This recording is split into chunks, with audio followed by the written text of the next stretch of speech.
J.B. Hams for voiceover and editing. Presents. The book, Adi Jedden. By author, Hussam Bashayereh. Like autumn leaves, in every leaf, there is a story, and in every story, there is hope. Dedication. To those who find solace in words, and to those who hide between the lines of emotions and feelings.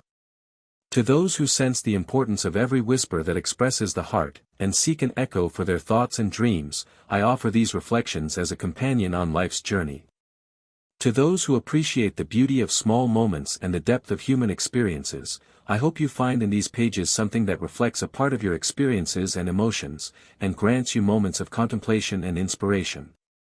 To you, to me, and to all who wander through books searching for themselves. To my father. The tenderness of a father. How beautiful is that person who arrives unexpectedly in the evening, wipes away a tear, and grants hope. He calls with a gentle voice, never reproaching, never dwelling on unseen stumbles. His hands are open, his palms warm, he nurtures with kindness and embraces with the lightness of a soul. His eyes bring healing, his words are a remedy, and his contentment is fulfillment. He charts our day's path and shapes the destiny of our tomorrow. My father. A figure, if ever repeated, would be reflected in the eyes of my son and daughter. A figure, if his features grow old, has aged in the pursuit of my happiness and my brother's. A figure, if his voice fades, would bring sorrow to my mother and sister. A figure, if he departs, would be mourned by me, my son, my daughter, my mother, my brother, and my sister. I let myself express freely, revisiting moments and experiences that have shaped my inner self. I share with you the whispers of my heart in moments of reflection and contemplation. These are pages written by autumn winds, leaves carrying the wisdom of time and the fragrance of memories. These thoughts were penned between the autumns of 2023 and 2024. The reason behind naming them Adi Jedden is that, as humans, we are exposed to all of life's situations. The space between these two autumns, without exaggeration, was the most challenging period of my life, marked by pain, suffering, and patience. It felt like a journey on foot between autumn and summer, where circumstances inspired many topics and led me to elaborate on others. As they say, from the womb of suffering, creativity is born. I hope that within the pages of this book, you find glimpses of hope, a touch of creative storytelling, and topics that may resonate with your emotions in certain moments and situations. With regards, Hussam Bashayereh. Introduction. Like autumn leaves that fall gently, carrying with them the memories of summer and the promises of spring, these reflections capture fleeting moments of life, contrasting emotions and passing experiences, yet leaving an imprint deep within the soul. With every fallen leaf, a story unfolds. With every autumn breeze, a feeling drifts through us, leaving behind an echo that lingers in our hearts. But when the heart speaks, it opens like an old book, weaving bridges of words and beginning a unique tale, one that starts like a soft melody, flowing from the depths of the soul, harmonizing with the rhythm of life. When the heart opens, every beat speaks its own language, painting an artistic portrait of life's details. It tells stories of strength and whispers of shyness. Each page, written in the ink of longing and passion, narrates the history of emotions and sentiments, weaving the bonds of love and relationships where the heart speaks its truth. When the heart opens, it reveals its depths without pretense, sketching a scene of sincerity and devotion. It recounts the experiences of love and separation in the language of profound feeling. In those moments, silence transforms into a language the soul understands, one not written in letters but expressed through an unspoken connection, radiating peace and love without uttering a single word. Adi Jedden is a journey into the world of reflections, where thoughts intertwine, and emotions intersect between joy and sorrow, hope and nostalgia. Just as leaves change color with every season, our hearts transform with time, and our visions and experiences evolve. Within the pages of this book, you will find yourselves moving between happiness and sadness, hope and despair, optimism and anxiety. It is a voyage into the depth of the human soul, where truth emerges and untold stories come to light. I hope you find in these reflections something that resonates with your emotions, or perhaps something that inspires you to contemplate the fleeting details of life, just as autumn leaves fall, gently and beautifully. Some journeys are not like those of Ibn Battuta, who traveled across countries, cities, and continents. Some of us embark on a different kind of journey, one within ourselves. We wander through the echoes of our days, revisiting what we have lived, what we have buried in our hearts, and the memories that have left but never truly vanished. Some of these memories bring regret, others gnaw at us with longing. There are places that no longer exist as they once did, and people who have left an indelible mark on us, marks of love, pain, and promises intertwined with disappointments. Life carries within it all shades of emotions and moments. It does not pause for anyone, nor does it break for anyone. It moves forward, even if left empty of everyone. Through my passion for writing, I found myself on an arduous yet exhilarating journey, searching for the right words. Like a traveler navigating the labyrinth of time and the torrent of life, I rested on the shoulders of fleeting moments, turning the pages of the Arabic language. I sought to elevate my steps like an explorer roaming the desert of existence without a map, carried by the winds to unforgettable harbors. Fate led me through mysterious passages where everything around me changed, and I became part of a maze, dark tunnels of uncertainty. In moments of writing, I live and breathe the stories of hours and days. My words stumble as they find their voice, telling a life story that is still unfolding. But I have begun the journey, walking through silent valleys and mountains of patience, gathering my experiences like precious stones, reflecting on every moment that passes. I climb the peaks of hardships with the passion of a seeker, and with each ascent, the story I write takes shape. Who am I? Where will I be? Sometimes, I find myself oscillating between past and present. Other times, I tread through the mud of reality, leaving footprints that mark the struggles of my search for the missing pieces of my existence. This journey, embodied in this book, has been a refinement of the soul, a strengthening of the spirit, like a resilient branch braving the winds of life. I leave behind traces in the sands of time. And on this path, I do not lose myself, I find it. Every fragment of my experience illuminates my way toward true discovery. This is the journey of self-exploration, one that began the moment I was born. Chapter 1. My voice between the lines. Who am I and where am I? The day I was born, I arrived in this world free of burdens.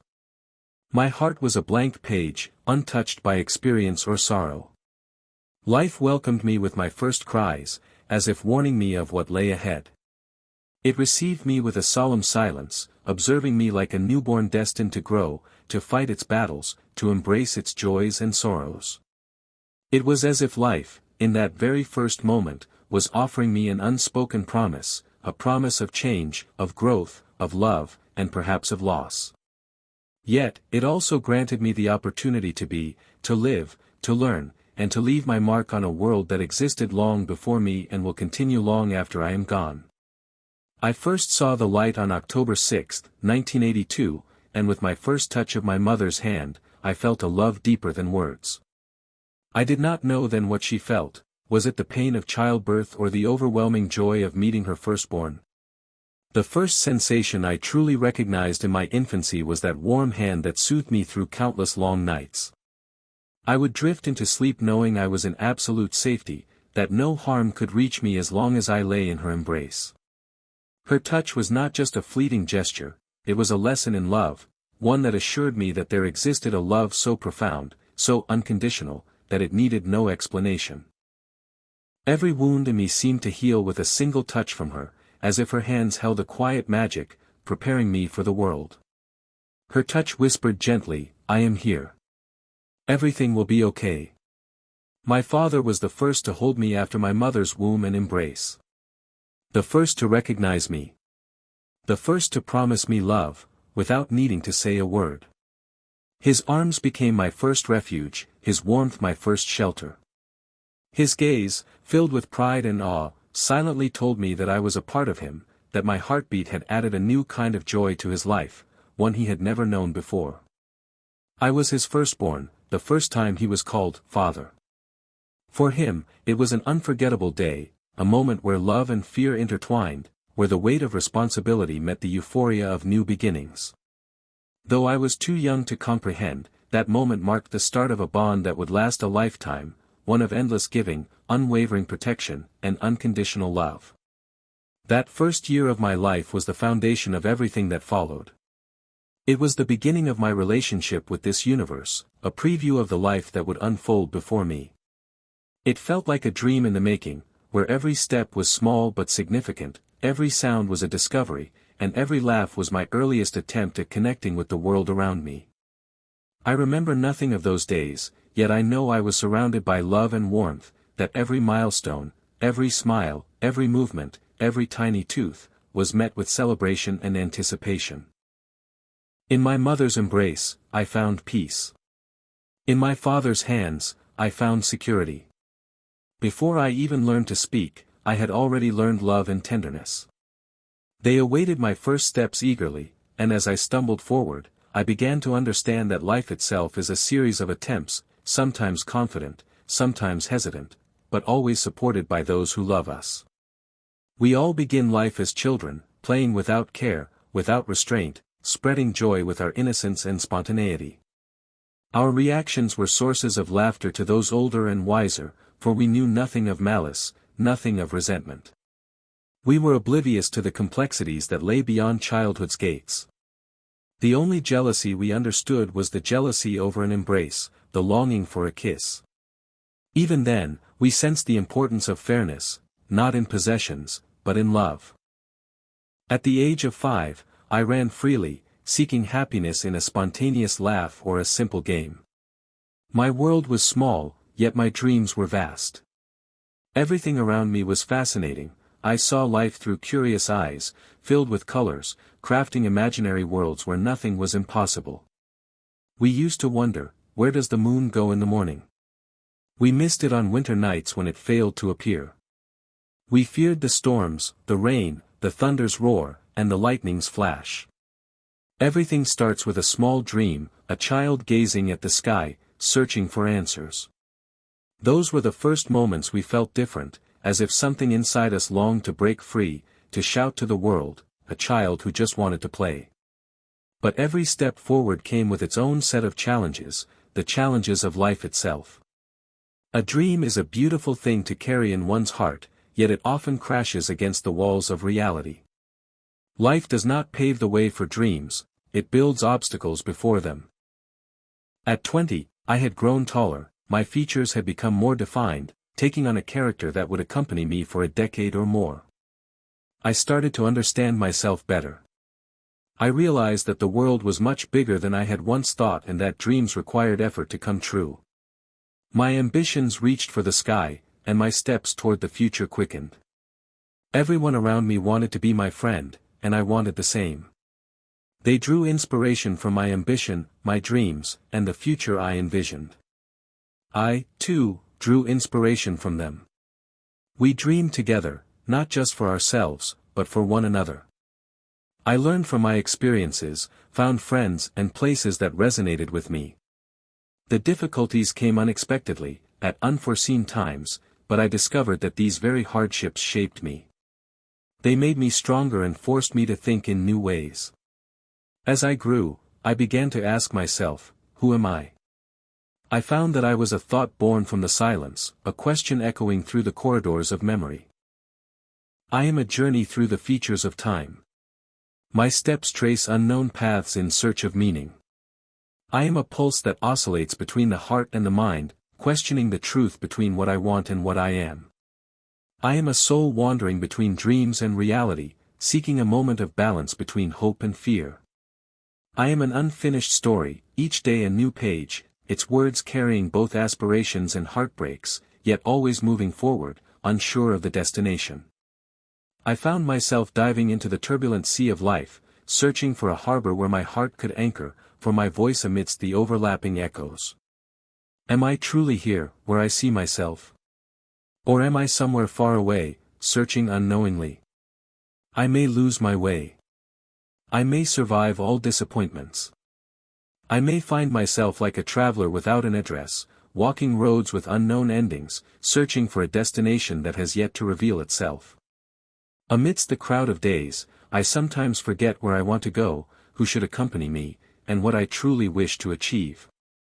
I realize that my suitcase is filled with more questions than answers. I remain in a constant state of search, moving from one station to another, never settling for too long. I pass through different scenes, tasting the many flavors of life, but I refuse to confine myself to a single place or a rigid idea. I seek meaning beyond limits, a freedom unbound by constraints. Each step I take makes me realize that I might live without a clear goal, but I learn from every experience, every encounter, and every moment that crosses my path. In this journey, I do not need a specific destination to define me, I am a part of the journey itself. I live its details, savor its beauty, leaving traces wherever I pass, even if I never return. Perhaps I am lost, searching for a place or a purpose, yet I find myself incapable of remaining fixed at one point. The moments pass as if I am walking through a dream, leaving behind cryptic marks that reveal only my fleeting passage, just like the adolescent dreams that once left too soon. But I call upon them to leave me something of hope, to linger a little longer before they fade. Often, I find myself needing those youthful dreams, as a guide, as a friend, to remind me that optimism and passion are what make life worth living. I do not want to lose the bright colors that once painted the horizon of my youth. Instead, I wish to hold on to them as a source of inspiration, leading me forward through life's endless challenges. At 30, my voice grew more serious, and so did my demeanor. My circle of acquaintances expanded, friends, relatives, colleagues. I became more aware of life, met more people, and navigated through more interactions. I started weighing things with greater rationality. My dreams matured, becoming clearer. I realized that life is not a race but a journey that requires reflection and patience. I began to appreciate the small details and understand the value of resilience. At this stage, I learned to choose my battles wisely, laying strong foundations for the days ahead. Yet, I found myself in a present where thoughts intertwined, where emotions clashed between what I wanted and what must be. Where am I? Am I in a place I once loved and still do, or on a path I did not choose yet continue to walk? Am I within my dreams, which inhabit me, or in my reality, which I strive to shape? Or am I somewhere in between, where every step leads to a new place and every moment reveals a part of myself I had yet to discover?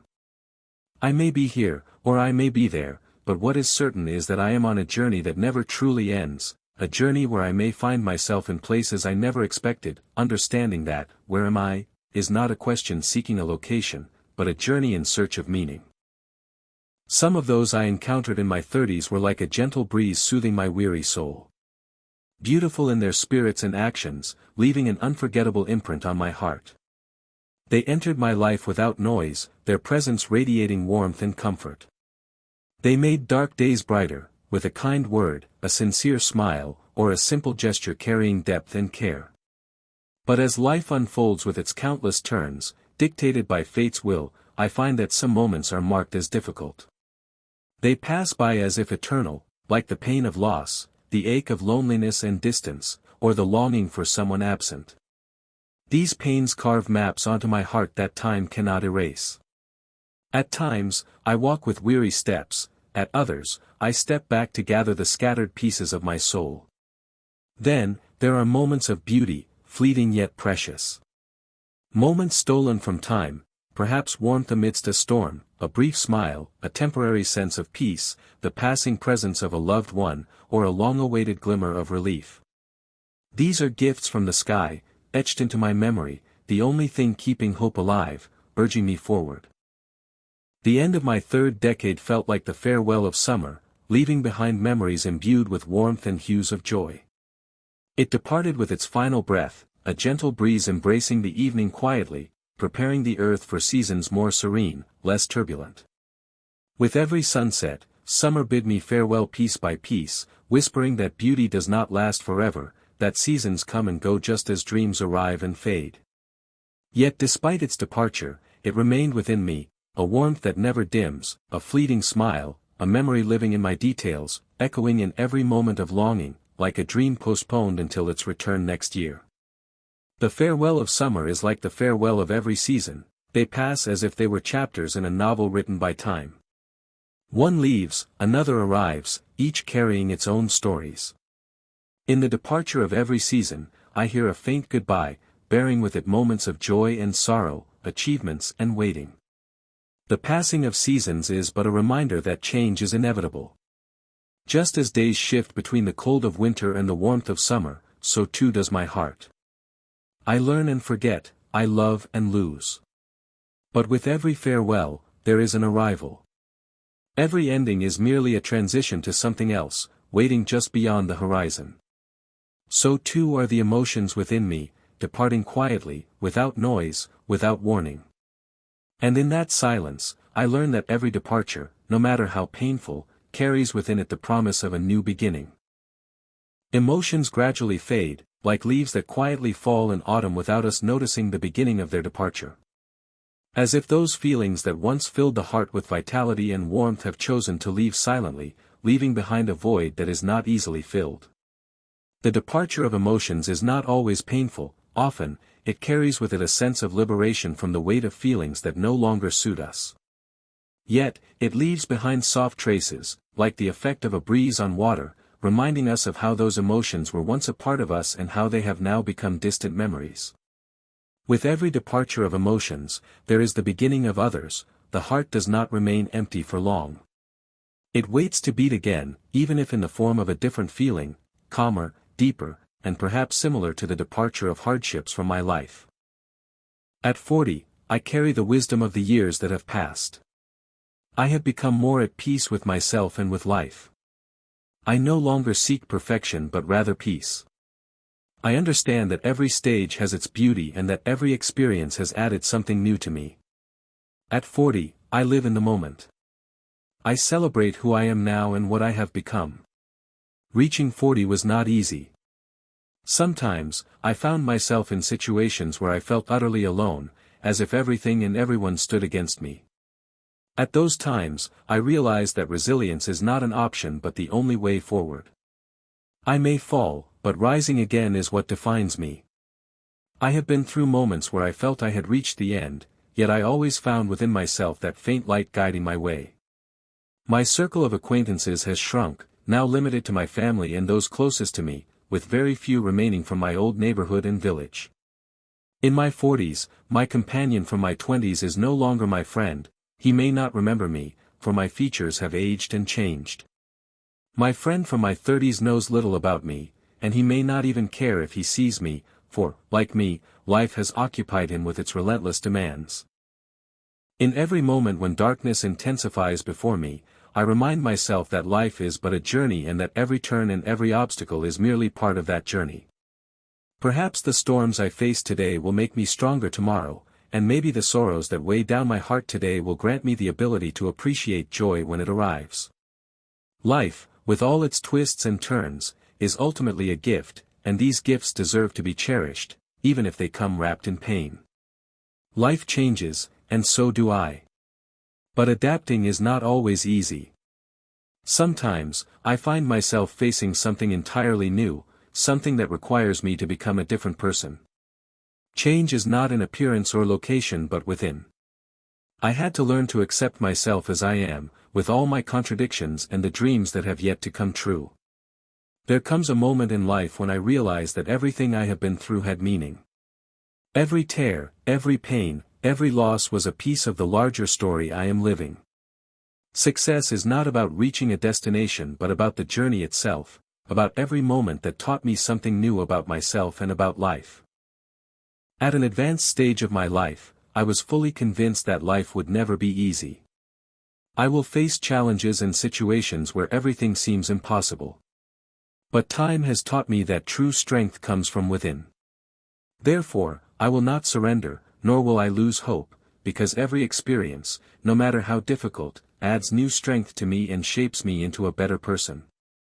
We do not grow up easily. We do not mature without struggles, without experiences, or without battles. We grow up when we learn that life is not as we once saw it in childhood. When we realize that beauty is not just in what our eyes see but in what our hearts feel.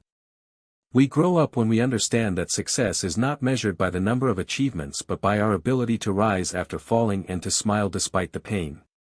We grow up when we comprehend that love is not mere words spoken but actions seen and that silence, at times, speaks louder than 1,000 words. We grow up when we recognize that security does not come from others but emerges from within us. We grow up when we become calmer amid chaos, stronger in the face of hardships, and wiser in confronting the days ahead. We grow up when we understand that life is not a race but a journey that requires patience, and when we believe that hope is a light that never fades, no matter how deep the darkness. I have always treated both the young and the old with respect. I appreciate that kind words and giving each person I meet enough space to express themselves, share their ambitions, and reveal some of the dreams they hope to achieve is something beautiful. For some, words can be a motivation to move forward toward everything they aspire to in life. These words cost me nothing, yet they increase my humanity, both in my own eyes and in the hearts of those around me. Some words spoken carelessly may become deep wounds in another's heart, and a simple glance that seems insignificant to me could be a source of strength or weakness for someone else. Perhaps the person I see as ordinary carries great dreams and hopes, possesses wisdom or patience that I may not find in others, and may have emotions purer than I ever imagined. Some words are not just words, they come in the form of energy, additional strength, and renewed hope. They are not merely passing remarks but rather a driving force, reminding me that whatever I am going through or feeling will eventually pass and become nothing more than a memory, no matter how harsh it may seem. Maybe I am anxious about the future, waiting for the recovery of a loved one, or longing for the return of someone lost. Words from certain people come as healing in moments of distress or anticipation. They carry the purity of letters in their hearts. They know well when to come and how to speak. They understand that kind words do not diminish their value but rather enhance their beauty in my heart and adorn their presence in my soul. They are the kind-hearted ones who give the beauty of their spirits unconditionally, without expectations or appointments. They remind me of my father. As the days pass, I realize that the value of humanity and inner peace is unmatched. It fills me with happiness and reassures me that I am doing well. These are not words spoken hastily but rather a deep feeling that arises from within me. At times, I may believe that I know everyone well and that I can measure their worth based on their appearance or outward behavior. But the truth is that every person carries within them pages filled with stories and experiences, of which I may only see a small glimpse. And perhaps, one day, I may find myself in need of someone I once underestimated. So, let me be kind and compassionate to all, for life turns, days change, and I do not know when I might find myself in the place of someone I once overlooked. Despite all the difficult times I may go through, I still carry within my heart a light that never fades.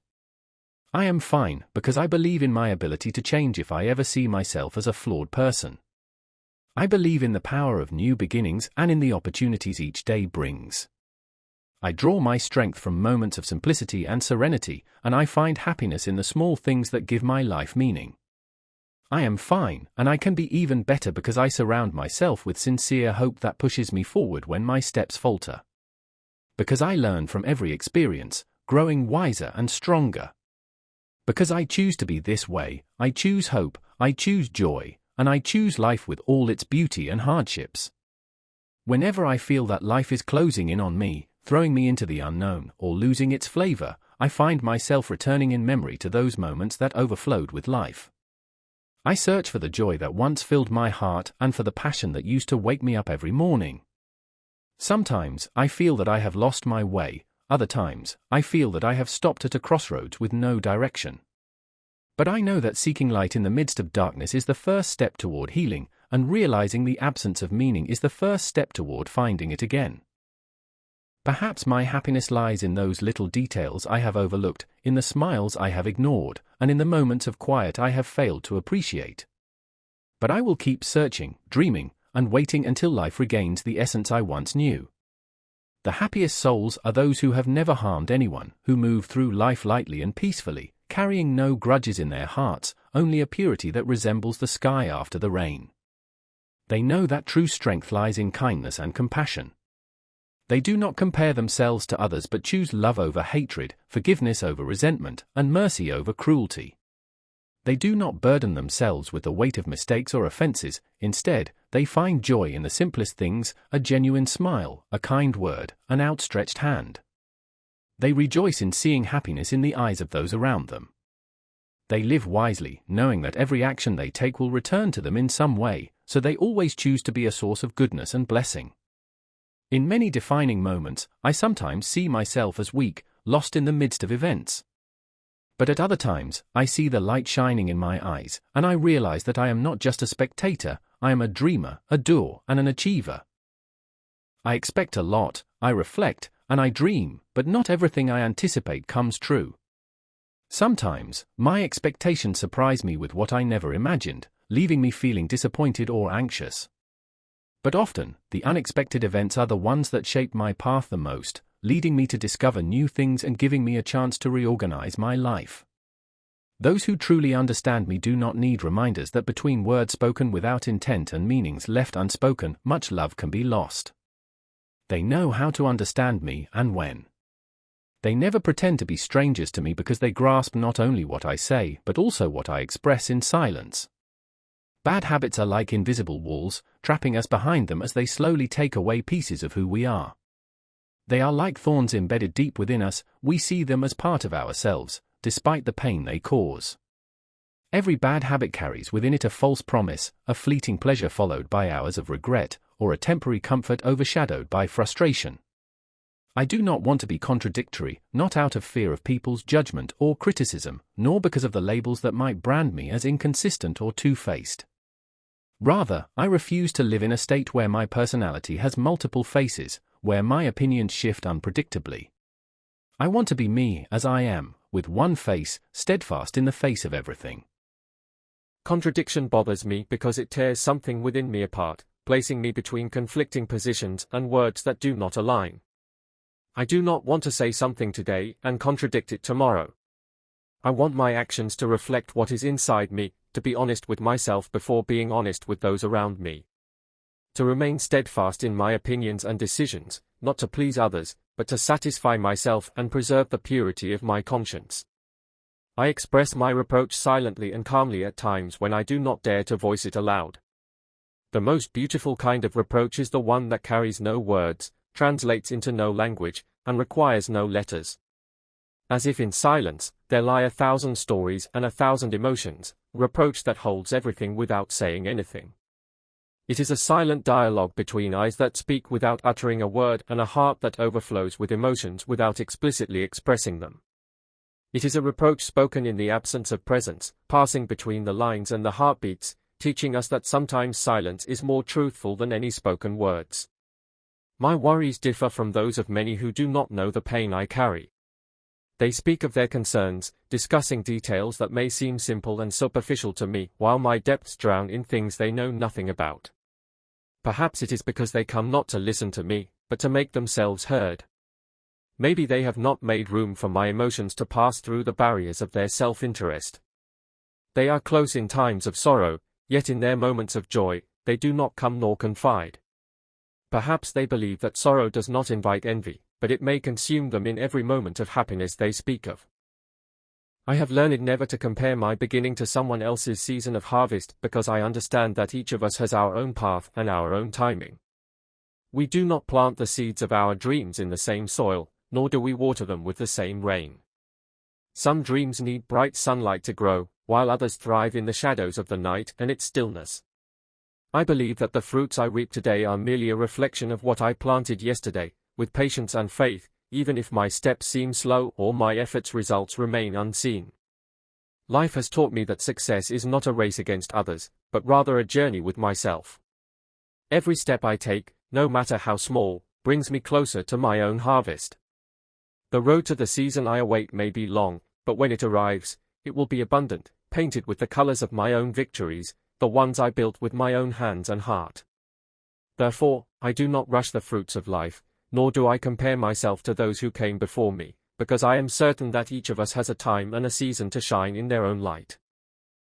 I do not like postponing today's work until tomorrow if I can complete it today. Tomorrow may come burdened with the unexpected.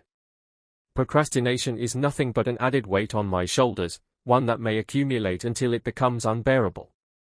That is why I prefer to be present today, to race against time, and to seize opportunities. The more I accomplish today, the more space I leave for tomorrow, to welcome the new without stress or pressure. I distance myself from those whose words of the night are erased by the daylight, for they neither move forward nor backward. They live in a closed loop, their promises dissolving with the first ray of sun, and laziness dictating their steps. They do not dare to take a single step forward in their lives, fearing change and preferring to remain where they are. These people will not push me forward but will try to keep me stuck with them, waiting for things to change on their own. They postpone everything until later, only to find that later still waits for them, perhaps even abandoning them altogether. When we reach a significant level of awareness, we must strip away all the thoughts that weigh us down. We shed them like old clothes that no longer fit us. We free ourselves from every belief that has shackled us, from every idea we once thought was an unchangeable truth, only to realize it was merely an illusion that held us captive. Sometimes, we must strip away our own convictions when we discover that what we believed in has betrayed us, that what we pursued was nothing but a mirage that faded the closer we got. How beautiful it is to stand before the mirror without masks, without barriers, facing ourselves with complete honesty. That confrontation is not a sign of weakness, it is a courage that reshapes who we are. It is the bravery of a new beginning, a blank page, free of constraints, upon which we can write a vision pure and untainted. Some may betray every ounce of trust one gave them, but there must come a moment when I decide to protect what remains of my feelings. It's time to stop offering my heart on a silver platter to those who don't value it. I've been through bitter experiences where I learned patience and endurance, but in the end, what I gained was betrayal and pride from those I thought were my support in moments of weakness. Not everyone who appears close to me deserves my feelings. Some take my kindness as mockery, and turn sincerity into a tool to exploit me. Some may say that in taking risks there's a chance for hope, but is it worth risking other aspects of myself for a slim possibility? I won't allow pain to repeat itself, nor will I allow anyone to drain me again. True emotions are valuable, and they must be given cautiously. What remains of my feelings is too precious to be wasted in attempts that may only bring more hurt. I'm tired of the disappointments that came from those I gave excessive trust and love, only for them to respond with shock and betrayal. It was as if I was planting in barren land, which knows nothing of fertility, land that never felt the value of the water I gave it, and only bore thorns that wounded my hands. I thought that honesty would be enough to make their hearts mirrors reflecting the love and warmth I offered, but they were merely blank walls, hearing nothing and feeling nothing. They returned to me only echoes in the form of endless shocks. I believed they were like me, that if I gave them safety, they would preserve it, and if I offered them love, they would reciprocate it. But I discovered that they only carried love to the extent that it served their interests. The closer I got to them, the farther they became, and the more trust one gave them, the more they betrayed me. They treated me as an endless spring, coming to fill themselves and then leaving me dry, thirsty for even a drop of attention or appreciation. But those disappointments made me stronger and more cautious. I no longer give my trust easily, but I haven't lost my ability to love. I realized in the end that I am not weak, but strong because of my love and purity. Strong because despite all the shocks, I still believe that there are those who deserve a part of my heart. But this time, I will be more selective. My life will not stop at the things that disappointed me, life moves on, and does not look back. I will not stand before a door that has closed in my face, nor will I burden myself with what fate throws my way. The important thing is to rise, dust off my steps, and redraw the path anew. There are wounds in my heart, if they were revealed they would neither heal nor stop my bleeding. They would only satisfy the curiosity of those waiting for my downfall, those who wish to see me weaker than I am. These are the ones who stop the bleeding. And when they realize that I'm still bleeding, they will disappear as if they never were, even if they held a handkerchief to stop the wounds.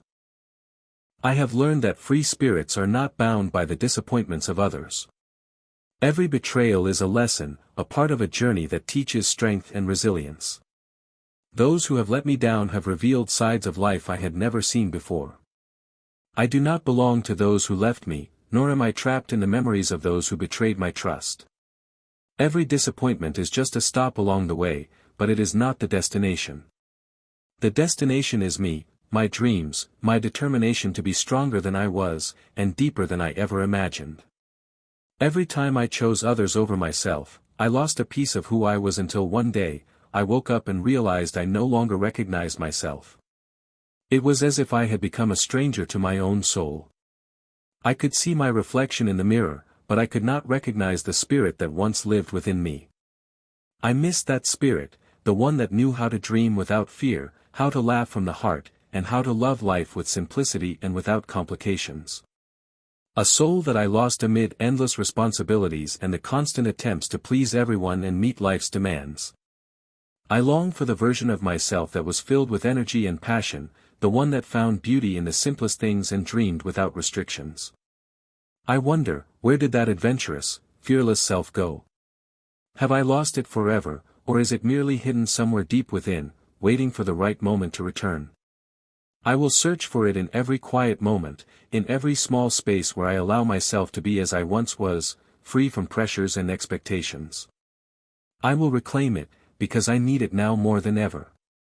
I need the self I lost, so I can regain the life I love. Through countless experiences in my life, I have learned that my problems grow in proportion to the attention I give them, as if they were mirrors reflecting the magnitude of my anxiety. The more I focus on them, the larger they appear, until they consume my peace and inner calm.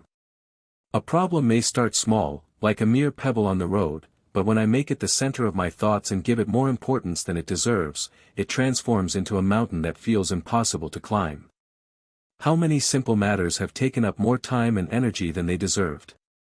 Not because they were truly significant, but because I magnified them in my mind.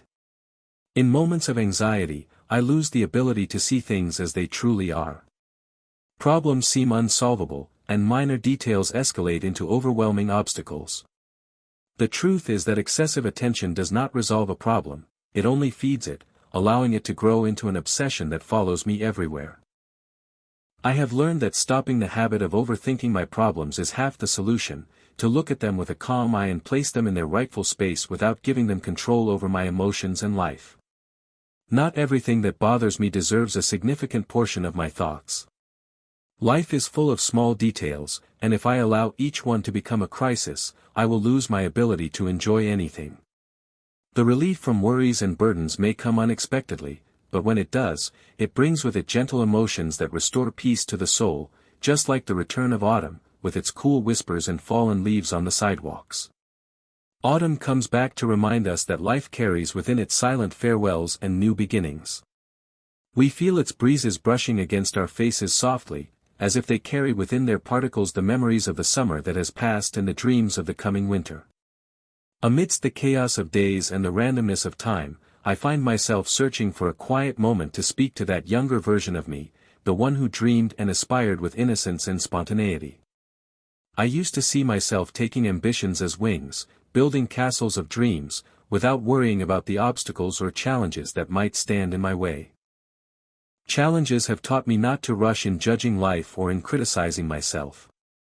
And although I used to treat life as one big game, I enjoyed every moment and learned from every experience without knowing the weight of responsibilities or the complexities of reality.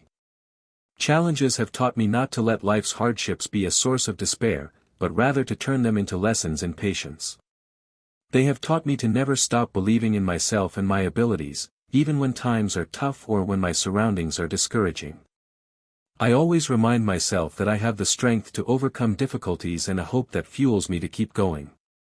Because I began my journey with innocence and courage, I will continue carrying in my heart that version of myself, the one who looked at life with wide, wondering eyes. How often do we sail through life, carrying our dreams on sails of hope, drawing clear paths, and writing happy endings? But how difficult it is when the winds blow in unexpected directions, altering the course of our journey and scattering our plans. We find ourselves facing fierce waves, searching for safe shores amid whirlpools of confusion.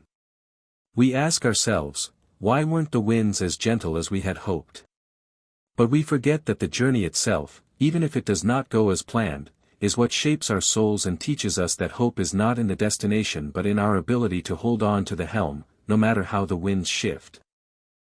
The sails remain witnesses to all we have been through, and the wind that did not take us where we wanted may carry us to places we never imagined, places where we might find a peace deeper than we ever dreamed of. Whenever life's storms rage and doors close before me, I stand at the edge of existence, watching the waves of time crash against the rocks of hope. Each wave carries a heavy load of memories, some tinged with the salt of tears, while others fade into the sea of forgetfulness. Between each wave, I feel an invisible force trying to strip away what remains of my dreams.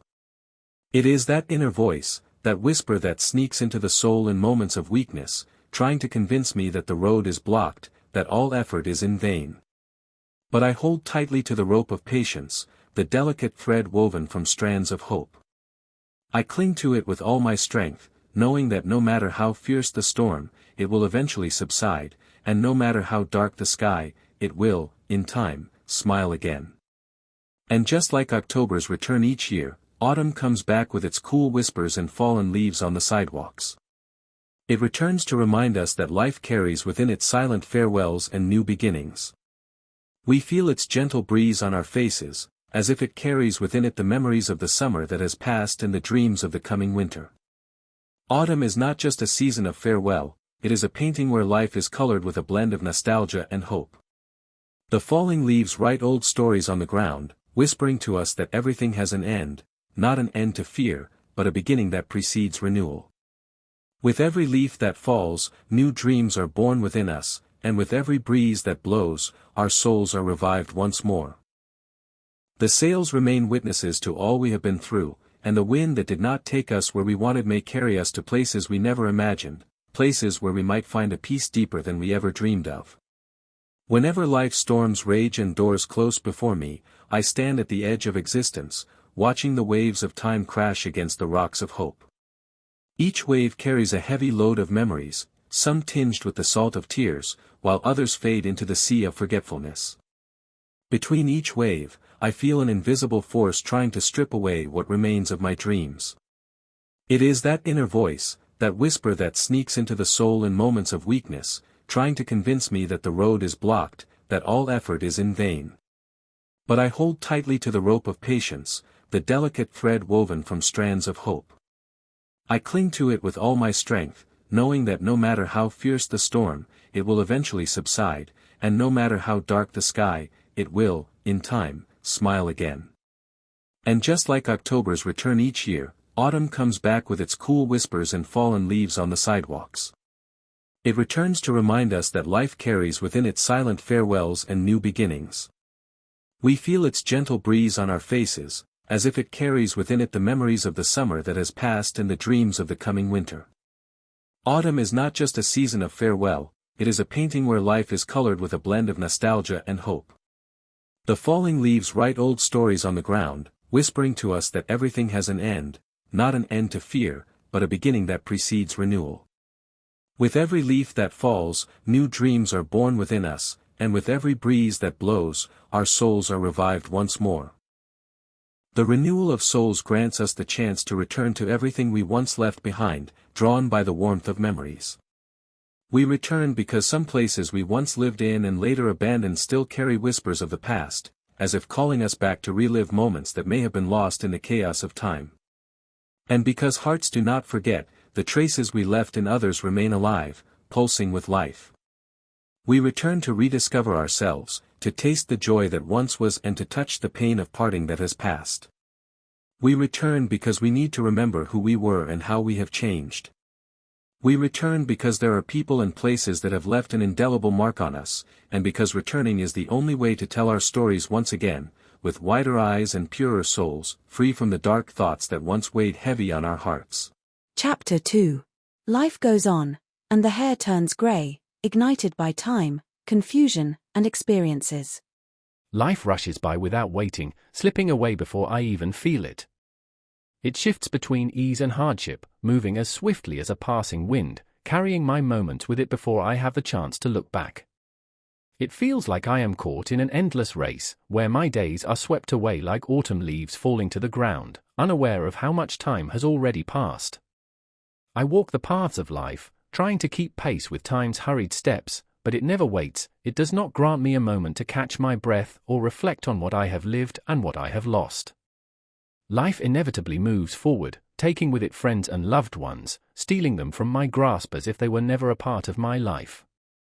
It turns the grand dreams I once painted into distant memories I fear forgetting. It plays the role of an uncompromising teacher, reminding me that everything is fleeting, and that time waits for no one.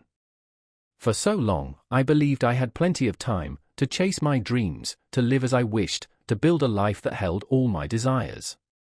But time surprises me again and again, slipping away unnoticed, as days pass without pause and years fold away before I accomplish what I had planned. At times, I blame time for not granting me the chance to go back, for not allowing me the luxury of delay. But deep down, I know it is all part of this journey we call life, a journey filled with joy and sorrow, success and failure, love and loss. Together, these moments weave the story of our existence. Yet despite everything, dear time, I hold on to you. I know that with each new day, you open a door to a fresh opportunity. You teach me that the beauty of life is not measured by its length, but by the moments I live with sincerity, the moments that remain etched in my heart no matter how many years pass. The days of life race ahead, and I long for the moments that refuse to slow down. The days when simplicity filled my world and warmed my heart. When laughter was pure, and my eyes sparkled with joy, unafraid of tomorrow. The days when I met my loved ones without the need for appointments and parted without farewells, knowing that tomorrow held another meeting, free of worry, free of the burden of time. We long for those endless nights spent in conversation, weaving dreams, building castles in the sky, believing that everything was possible and that the world opened its arms for us. We miss the purity of hearts untouched by resentment, and the innocence that once colored everything around us. Time insists on teaching us that gray hair is not just strands of white upon our heads, it is a testament to the journeys we have taken and the lessons life has taught us. It is the dignity of time, bestowing upon us an aura of wisdom and contemplation. Every silver strand carries within it a story, a moment of joy or pain, a triumph or a disappointment. Grey hair is the signature that time leaves upon us, a mark we wear with pride, for it signifies that we have passed through countless stations in life. It is a testimony to the wisdom we have gathered over the years, a wisdom shaped by facing fate, embracing what is destined, and attaining a peace and depth that only experience can bring. Whenever time rushes past me before I achieve something or reach a goal, I find myself saying, "I've missed the train," as if life has stopped at a single station. But the truth is, the trains never stop coming. Each day carries within it a new journey waiting for me. And even if I have missed one, the horizon remains filled with other trains, each with unknown departures, each offering another chance. I pause for a moment to reflect on what has passed, and I find it to be an opportunity to see the path from a different perspective, to rearrange my bag once more and reconsider what I truly want to carry with me on my next journey. Sometimes, waiting is the best thing that can happen to me, for it grants me the chance to be more prepared and wiser in my choices. I will not let the phrase, "I missed the train," rob me of hope, for losing hope is like a darkness that engulfs the heart, a darkness that can take hold even when surrounded by light from every side. It is that feeling of being lost, even at the peak of life. It is the emptiness that stretches deep within the soul, drowning me in a silence no one else can hear. The darkness of certain days was not merely the absence of light around me, but the absence of understanding, the absence of inner peace, and the absence of the certainty that I know my path. It existed in vacant gazes despite the crowd around me, in long conversations that felt meaningless, and in a heart weighed down by hesitation, fear of the unknown, and longing for something I could not quite grasp. Darkness is those moments when I feel alone among people, when I do not see in their eyes a reflection of what I feel, or when I hide my pain behind a smile and pretend that everything is fine while the truth aches inside. It is in those times when I lack the strength to be honest with myself, when I fear facing what truly hurts me. Perhaps darkness is an invitation to reflect, to ask myself about the light I am missing within. Maybe the answer is not in seeking external light, but in lighting a small candle of hope and faith, in embracing what I feel without fear. Many nights, I stay awake over the ruins of a heart that has been broken. It is a state that overtakes me now and then, for many reasons. And since it has come, inevitably, I have decided never to give up. The same heart that beats with sorrow today was once strong yesterday. My heart was preparing to build a wall of dreams scattered here and there. I will gather what has been dispersed and construct a new bridge fortified with hope. I will abandon the boats that drift me into dark thoughts, for I must remind myself that a new dawn is inevitable. The night will not last forever, and morning will come to erase the pain of yesterday and put an end to every silent tear. Hardship may accompany me for a long time, as if I were sailing in an endless sea, tossed relentlessly by its waves.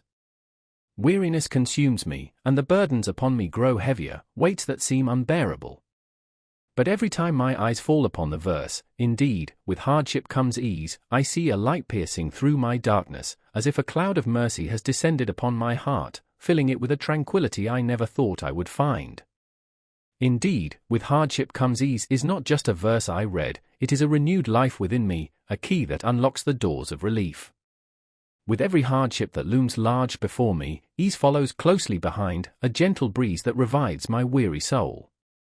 Whenever my burdens become too heavy and worries pile up, it is enough for me to return to this divine truth: indeed, with hardship comes ease. And with that, a cloud of grace showers upon me, washing away everything that has weighed me down. Perhaps with the silence of dawn, showers of hope arrive, like gentle touches that refresh the soul and renew life.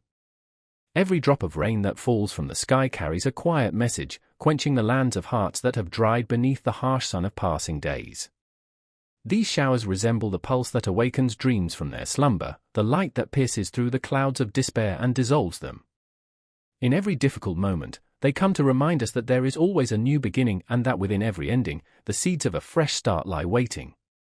When the night is enveloped in darkness, and the feeling of being lost overwhelms me, the showers of hope become the glow that rises on the horizon of my soul, filling my heart with confidence and faith. They are the gentle touch that recolors the canvas of my life, reminding me that difficult times are merely stations on a long journey toward a brighter tomorrow. In every moment I forget myself. I find myself running after the smallest details, burdening my shoulders with countless worries. Then, I realize I need solitude, not to distance myself from people, but to draw closer to myself. Those moments when I hear the sound of silence are the ones that rearrange my thoughts and rejuvenate my spirit. Solitude is not an escape, it is the warrior's rest after an exhausting battle. It is a time for reflection, a moment to reconnect with what lies within me and with the universe around me. It allows me to see things more clearly, to restore the balance I have lost. I need solitude to rediscover who I truly am, away from the noise. Some people are changed by circumstances. Life takes them through unexpected turns, carving new meanings into their souls, reshaping their features. When the winds of experience blow upon them, they discover strengths they never knew they possessed, or perhaps, they lose emotions they once believed unshakable. Circumstances mold us into versions of ourselves we never anticipated. They make some people stronger and more mature, while others are pushed into corners they never imagined standing in. Some change their beliefs and principles under pressure, while others stand firm, like a tree that roots itself deeper into the earth despite the raging storms. But the truth remains, change is not always a bad thing. Sometimes, life brings us harsh lessons that refine us and open new horizons. At other times, it may distance us from ourselves, only for us to return with deeper wisdom and greater awareness. Often, I find myself caught in the whirlwind of thoughts, blaming those around me for my wounds, holding circumstances and fate responsible, forgetting that the greatest injustice I may face comes from within. When I wrong myself, when I make choices that I know will bring me distress, when I fail to protect my soul from the wounds of words and actions, I become my own oppressor. At times, I unintentionally hurt those I love, not out of malice, but due to a lack of awareness. And when I realize this, I see that the wounds I inflict on others are mere reflections of my own pain. I become like a mirror, reflecting the very suffering my own hands have created. And we did not wrong them, but they wronged themselves. These profound words remind me that I alone have the power to either correct my path or continue down a road of self-inflicted injustice. My life is not free from mistakes. Mistakes are a part of my journey and a part of who I am. With every misstep, I learn a new lesson, and with every stumble, I discover something about myself and the world around me. Mistakes are merely stations along the path of life, teaching us that perfection is not the goal, but rather progress and perseverance. I have come to realize that mistakes are not failures, they are bold attempts to seek the truth and the right path. My mistakes are moments in which I experience life in all its trials, where every slip holds wisdom, and every fall becomes a push toward something better. Throughout my life, I have learned to leave behind all the faded pages, those that carry nothing but dead memories and withered dreams. I will not let them hinder my path or burden me with a past that serves no purpose except as a lesson now closed within its pages. Faded pages are merely reflections of a time that has passed or an event that came and went. They may hold traces of sorrow and disappointment, but they do not deserve to pull me backward. Instead, I will turn every blank page into an opportunity to write a new story, to weave words that express my dreams and aspirations, and to renew my promise to myself. My life deserves to be lived with vitality and creativity, not with the sorrow of those who have left and their faded stories. I will leave those pages behind and start anew, where colors are vibrant and hopes are grand. I will let the past drift away in peace and move toward the future with confidence, knowing that it holds countless opportunities and experiences worth embracing with optimism. I refuse to be a prisoner of the past and its sorrows. Life cannot be lived in the shadows of memories that have faded. Every moment that passes carries with it either a burden or a joy, yet it remains part of a chapter that has now closed. I will not allow old wounds to weigh me down or prevent me from stepping forward. Sorrow is part of the experience, but it is not everything. The past carries lessons, but it should not become a prison in which I confine myself. I choose to break free from the chains of memories, to live the present with all it holds, and to face the future with eyes full of hope and optimism. I refuse to be captive to the pain I have endured, for they were merely stops along the way. The road ahead is still long, and there is so much more for me to learn. I will rise from the ashes and rebuild, for life is meant to be lived with courage and strength, far from the shadows of the past. I am not ashamed of criticism, for I know exactly who I am and what I carry in my heart and mind. Words of critique may be fleeting winds that try to shake me, but they hold no power to alter my course. I stand firm, unmoved by the pointing fingers of judgment. I am not defined by others' opinions, for I live to satisfy my conscience and achieve my goals, not to fit into the mold of their expectations or demands. They may try to change my vision or disrupt my rhythm, but I know that the path I have chosen is mine alone, and I know well how to walk it. That is why I have turned their criticism into fuel that propels me forward, rather than chains that hold me back. I have wandered through countless books, searching for answers to many questions and situations. Some I found answers for, so I moved past them. But I stopped at those that had no answers. Why does a person betray the one who loved them sincerely and wiped away their tears with kindness? Why do they abandon the one who stood by them without mercy? Why do we only care about someone after they die, even though they lived among us and received none of that attention while they were alive? A person may die from pain, poverty, or hunger, yet when their funeral comes, people travel great distances, slaughter the fattest sheep, and prepare lavish feasts. We start searching for a picture to remember them by. They were here, they passed through this place. But while they lived, we never cared about their appearance, their talents, or their thoughts. We never even kept a recording of their voice. Why do we rush to raise money for a wealthy person who suddenly lost their fortune, while ignoring those who have been forced to live off garbage, theft, or fraud just to feed their families, despite our ability to help them too? We leave the poor abandoned and struggling, yet we support the rich so they remain standing. I don't know what to call this. Is it hypocrisy? Or is it fear that the poor or struggling might actually find a better life? I wonder why we neglect those with kind hearts, those who are always the first to show up in every situation. Not just physically present, but present with their emotions, their principles, and their loyalty to those around them. I wonder how we can leave a poor child crying over a holiday toy, a school trip, or a piece of candy, while we gift the wealthy the most expensive perfumes and invite them to extravagant feasts in the finest restaurants. We gently pat the shoulder of a rich man's child with care and kindness, yet we ignore the cries of a poor child whose pain could be silenced with just a fraction of what we spend on indulgences. Why do we side with a stranger without them even calling for us, while ignoring a relative or a sibling separated from us by nothing but a thin, crumbling wall? Why do we see the stranger as a dove of peace and the relative as a venomous scorpion? Why do we give the stranger a chance to express their dreams, yet mock the ambitions of our own kin? Why do some people change their path just to avoid passing by a relative? Why do we ignore messages from family yet eagerly respond to those from strangers? Is it fear of losing the stranger or fear of strengthening our bond with our own blood? Who planted these ideas in our minds that push us away from those closest to us? A relative may have their flaws, but they may also be the true support in times of hardship. Yet, the pain is immense when one sees their own kin treating a stranger with the highest respect while treating them with the worst behavior. Such moments can drive people away from their own relatives, even if they share the same blood and household. Why do we cling to those who belittle us and act superior? To those who turn away from our needs when we require them the most? Why do we see arrogance as a sign of importance, even when the person is empty on the inside? Why do we fight each other over success? Why do we try to hinder the progress of those around us, planting seeds of discouragement and confusion, turning them into lost, wandering souls? Why do some of us want our children to reach the highest ranks, to have the best education and fortune, yet wish for others' children to suffer misfortune, to have fewer opportunities, and to stumble at every path they take?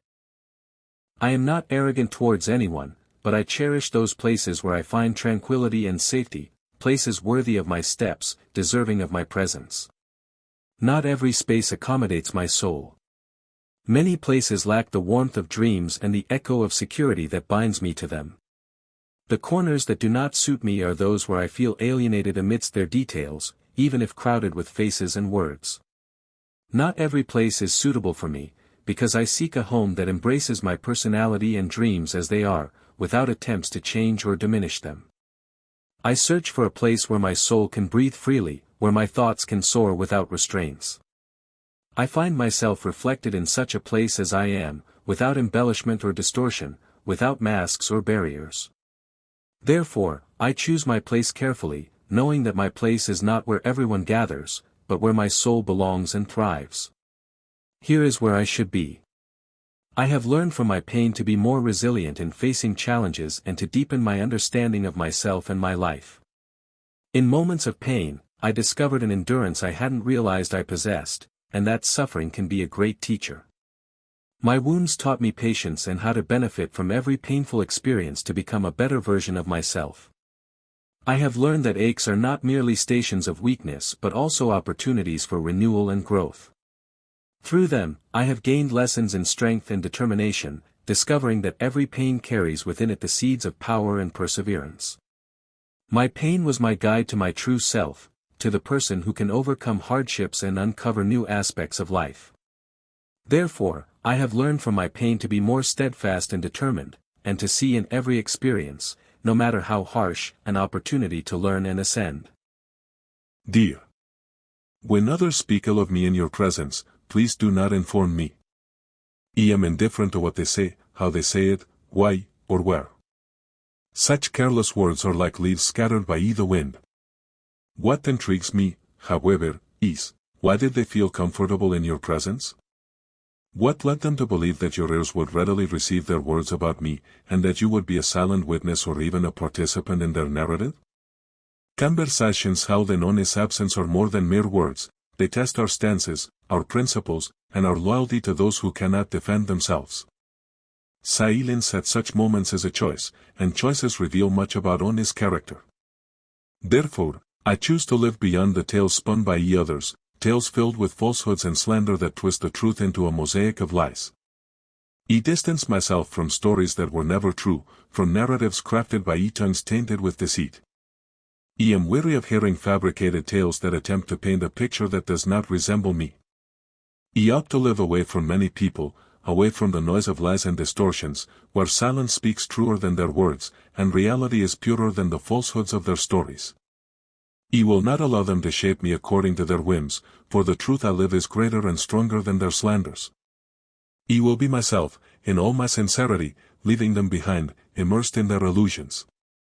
I have been a listener to many, eagerly absorbing their stories, uncovering hidden feelings and lost dreams between their words. They speak, and I gather from their voices the rhythms of lives lived, the moments of joy that enveloped them, and the tears of sorrow concealed within their sentences. I listened when they spoke of love, separation, and pain, of unfulfilled wishes, of paths taken that led nowhere. He heard the echoes of their souls seeking refuge, their hearts awaiting warmth that may or may not come. In each tale, I felt a piece of me added to theirs. It pains me, the betrayal from those dearest and closest to me, from hearts I thought were safe havens, from those with whom I shared the minutiae of my life, who knew my strengths and vulnerabilities. He believed that closeness meant safety, and that love meant loyalty. Betrayal from loved ones is not just disappointment, it's an invisible internal fracture that leaves deep scars. It hurts because I gave them more than I possessed, entrusted them with my heart, and they, in turn, neglected it. Yet, with every pain comes a profound lesson. I have learned that I will be stronger, and that trust is not a gift given lightly but a precious responsibility bestowed only upon the deserving. Reflecting on all eBay endured, I realized that I alone am responsible for the choices eBay made. He selected my friends, my stances, and accepted the pain and disappointment that came with them. No one ever approached me and said, "I wish to betray you or I aim to break something in your heart." He ventured towards them, and I must bear the consequences, whether from kin or stranger. My memory may fail me at times, when truth seems elusive, hiding within the folds of time. He might forget names, events, and perhaps faces that once crossed my path. Yet, I never forget feelings. Emotions reside within me, accompanying me like a shadow that never departs, neither wilting nor fading.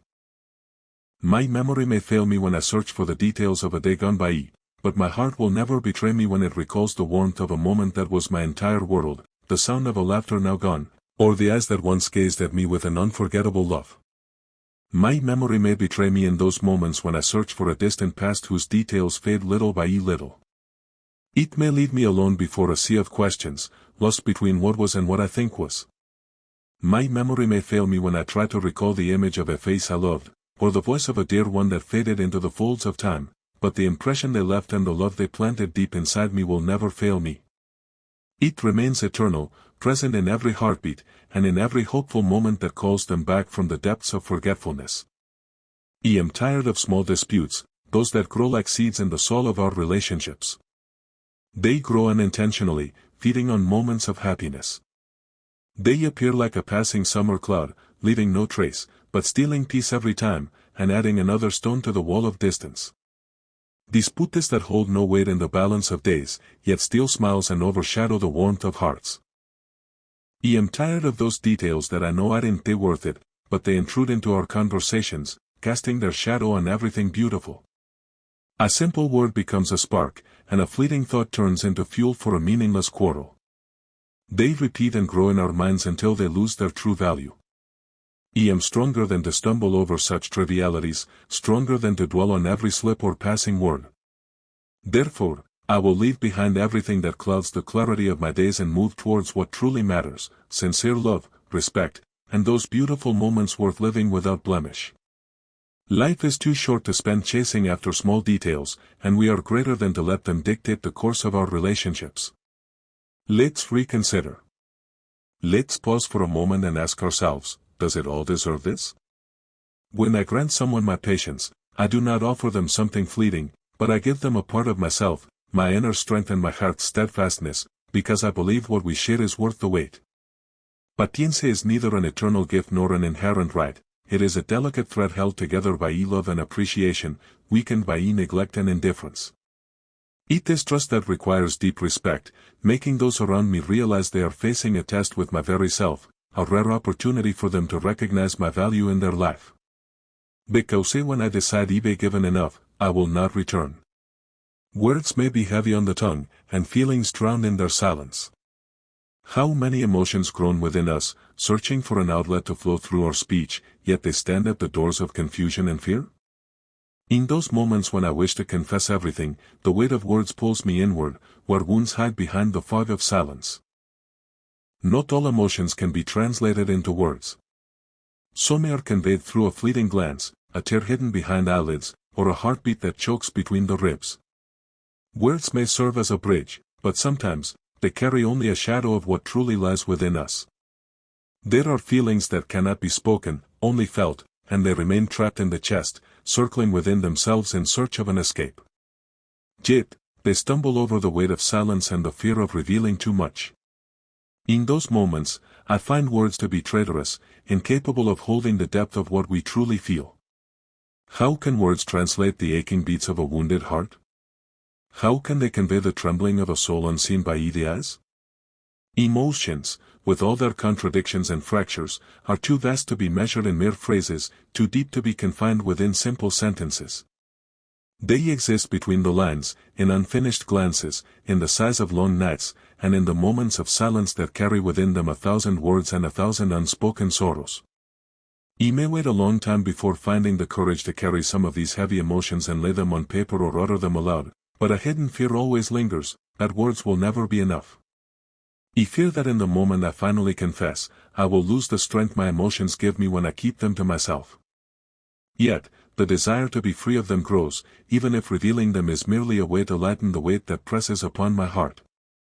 Many have defeated me after I entrusted them with my heart without hesitation. I placed my dreams in them with blind faith, believing that there was an unbreakable bond between us, one that no hardship could shake. But betrayal came from where I least expected it. The battle between us was never fair. I fought with love and sincerity, while they silently prepared my downfall. They defeated me, not with their strength, but with the betrayal of a trust one never imagined was fragile. They broke something inside me that I doubt will ever be easily repaired.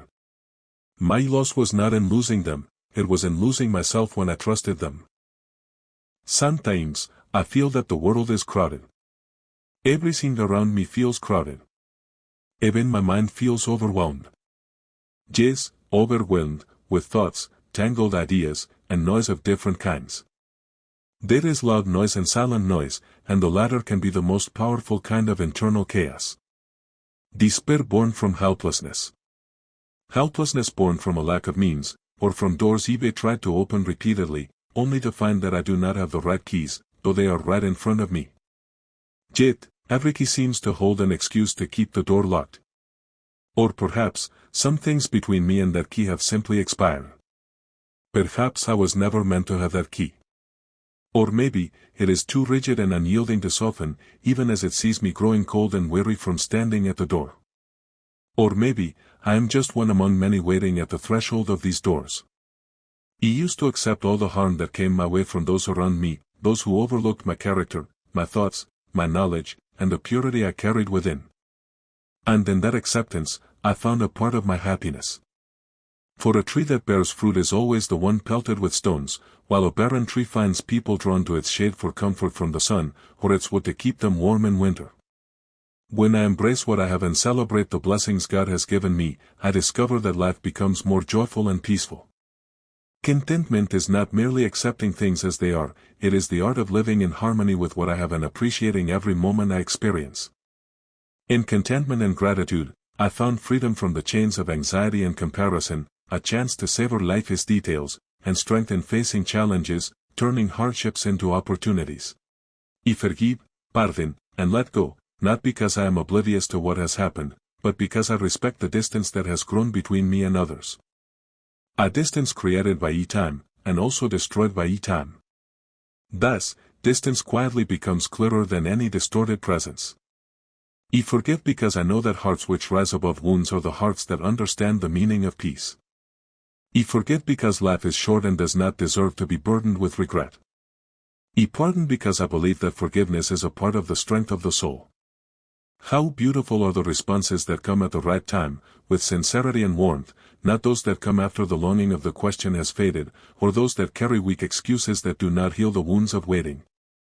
Every time a response is delayed, a desire dies within us, and something within us is extinguished. Silence becomes the answer, and what comes after a long silence is heavy with regret or excuses, but it arrives when the care has already faded.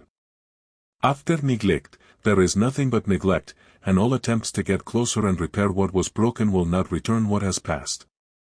Some may try to return, grasping at threads of hope, seeking to draw near once more, searching for a glimpse of love or to recover the warmth that vanished. But I am certain that neglect plants deep cracks in hearts that do not heal easily. Why have we changed? Why have our souls become strangers, no longer the ones we were born with? We no longer hold others accountable, miss anyone, or blame anyone. We have become distant, as if we were created in a barren desert with no signs of life. Why did we change after we used to cherish the morning breeze and eagerly wait for evening conversations? Why did we change after we once believed in dreams as if they were reality, after we used to smile at the thought of tomorrow? We once embraced with longing, forgave easily, and lived each moment without complicated calculations. Now, we drift away when we most need closeness, hiding behind masks of indifference. Our emotions are tainted with caution, and joy is postponed until further notice. We now scrutinize our words, weigh our feelings, and fear loving or getting close, as if every step toward another person threatens a new heartbreak. We seek safety in distance, comfort in silence, as if every approach burdens us with a new weight, and every word carries behind it the fear of yet another disappointment.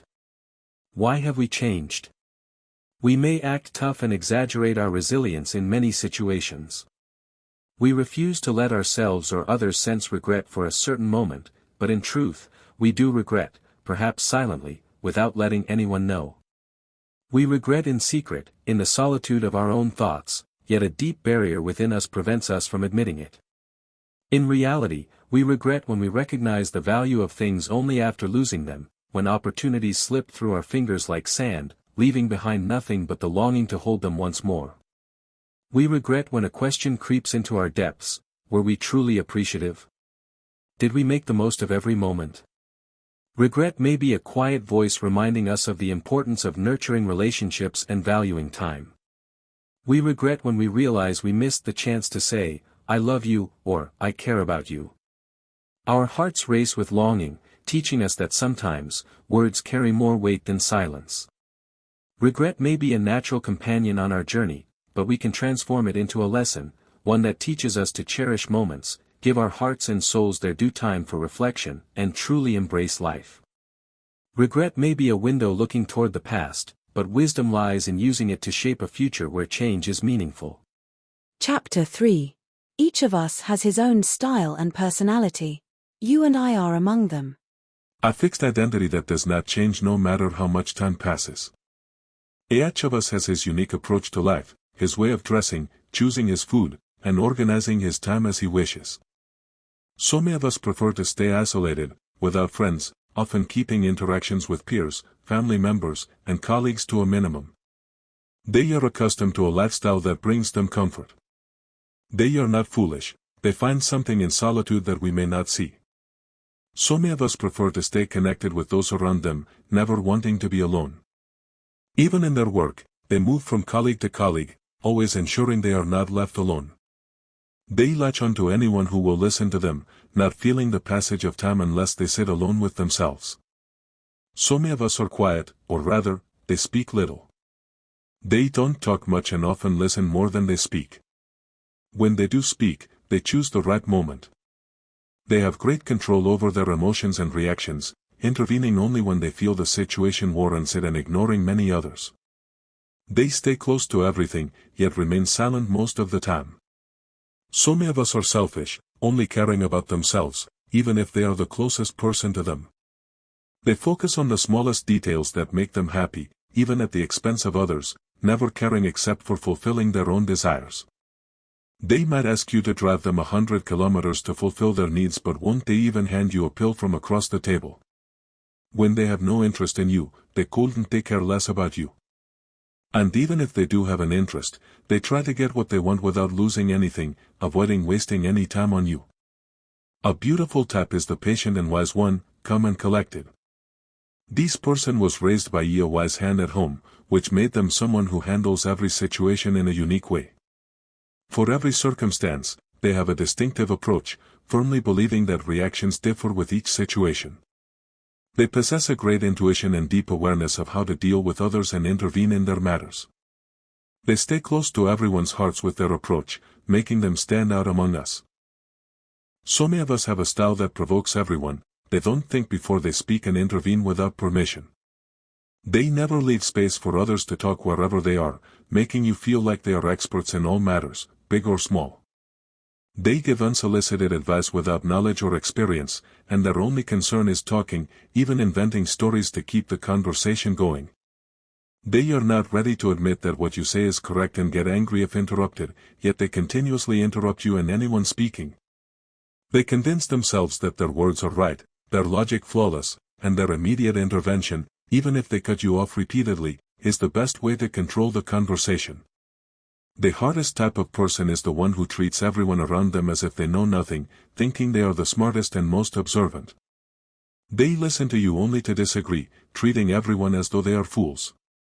In reality, they can't solve the simplest problems.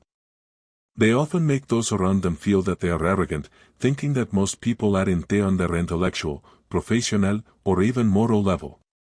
They believe everyone should work to please them or admire their personality, and they often crave constant praise, whether people talk about them in their presence or absence.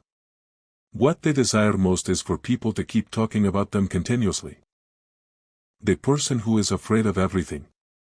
Do you find them afraid of giving, afraid to make any decisions in their life? They seek advice from their friends and acquaintances even on the simplest matters that don't require more than 2 minutes of thought. But they are accustomed to gathering both important and trivial information from everyone around them before making any decision.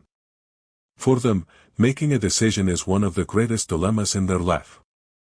Sometimes you might describe them as cowardly, at other times as hesitant, and at times, you may grow tired of them and willingly distance yourself because they exhaust you. Leave it for later. This person procrastinates on everything, big and small, necessary and unnecessary. Everything is postponed for later. They are the exhausting person, not only leaving their duties for the next day but also trying to influence those around them. If you tell them what you plan to do, they will say, "You have plenty of time, what rush?" They are the ones who have gotten used to delaying today's work for tomorrow, and they are always the least active among their group. They don't like what you like or whom you like.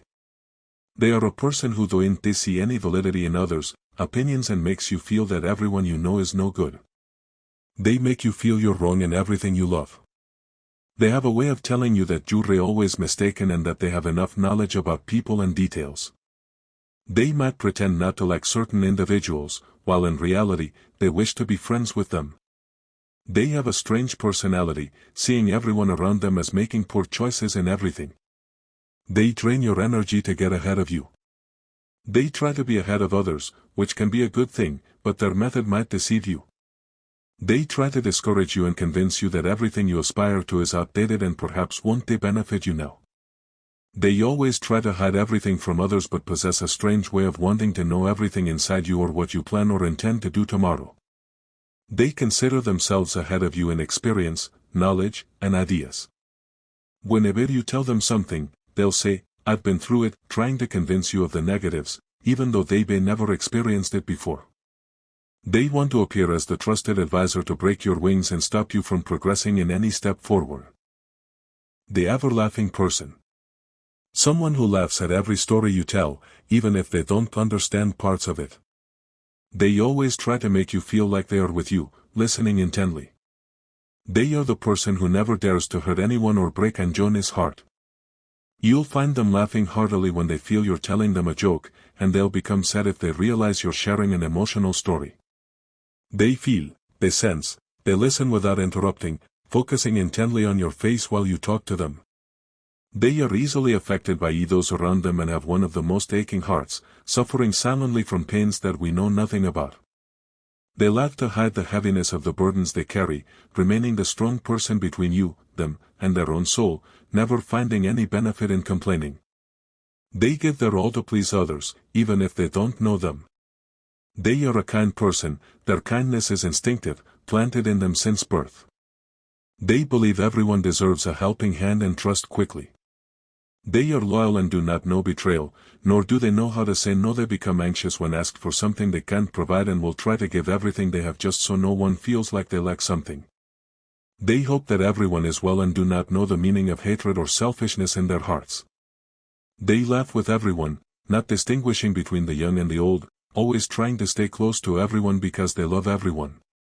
The person who contradicts themselves and others. They are indecisive, changing their opinions and decisions every minute. One day they tell you one thing, and the next day they contradict it or deny its truth. You find them constantly changing places and never liking where they are, craving food that they won't eat when they get it, and saying, if I had chosen this and that instead, it would have been tastier. They take a long time to pick their clothes, and they get confused by everything. They are always tired and exhaust those around them, draining their energy with waiting, flipping, and complaining. You find him at all times, except when you need him. It gradually disappears, suddenly becoming preoccupied with circumstances beyond his control. And when he knows that you may overcome your difficulties, he returns with excuses that no longer matter to you. It was with you whenever he wanted, whenever he pleased. He is not against you, nor does he wish to leave you, but he is incapable of being there for you during your hardest times. Sometimes, you describe him as selfish, other times as lazy, and sometimes as moody. He seeks justifications for all his actions without being asked. He fears losing those around him and fears being misunderstood. He avoids anything that might upset others.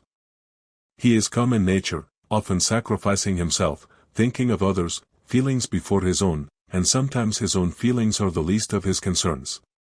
He attends every invitation, but unfortunately, few think of him, few care for his kindness, and most take advantage of it without reason, intruding on those who distance themselves from things that hurt our feelings.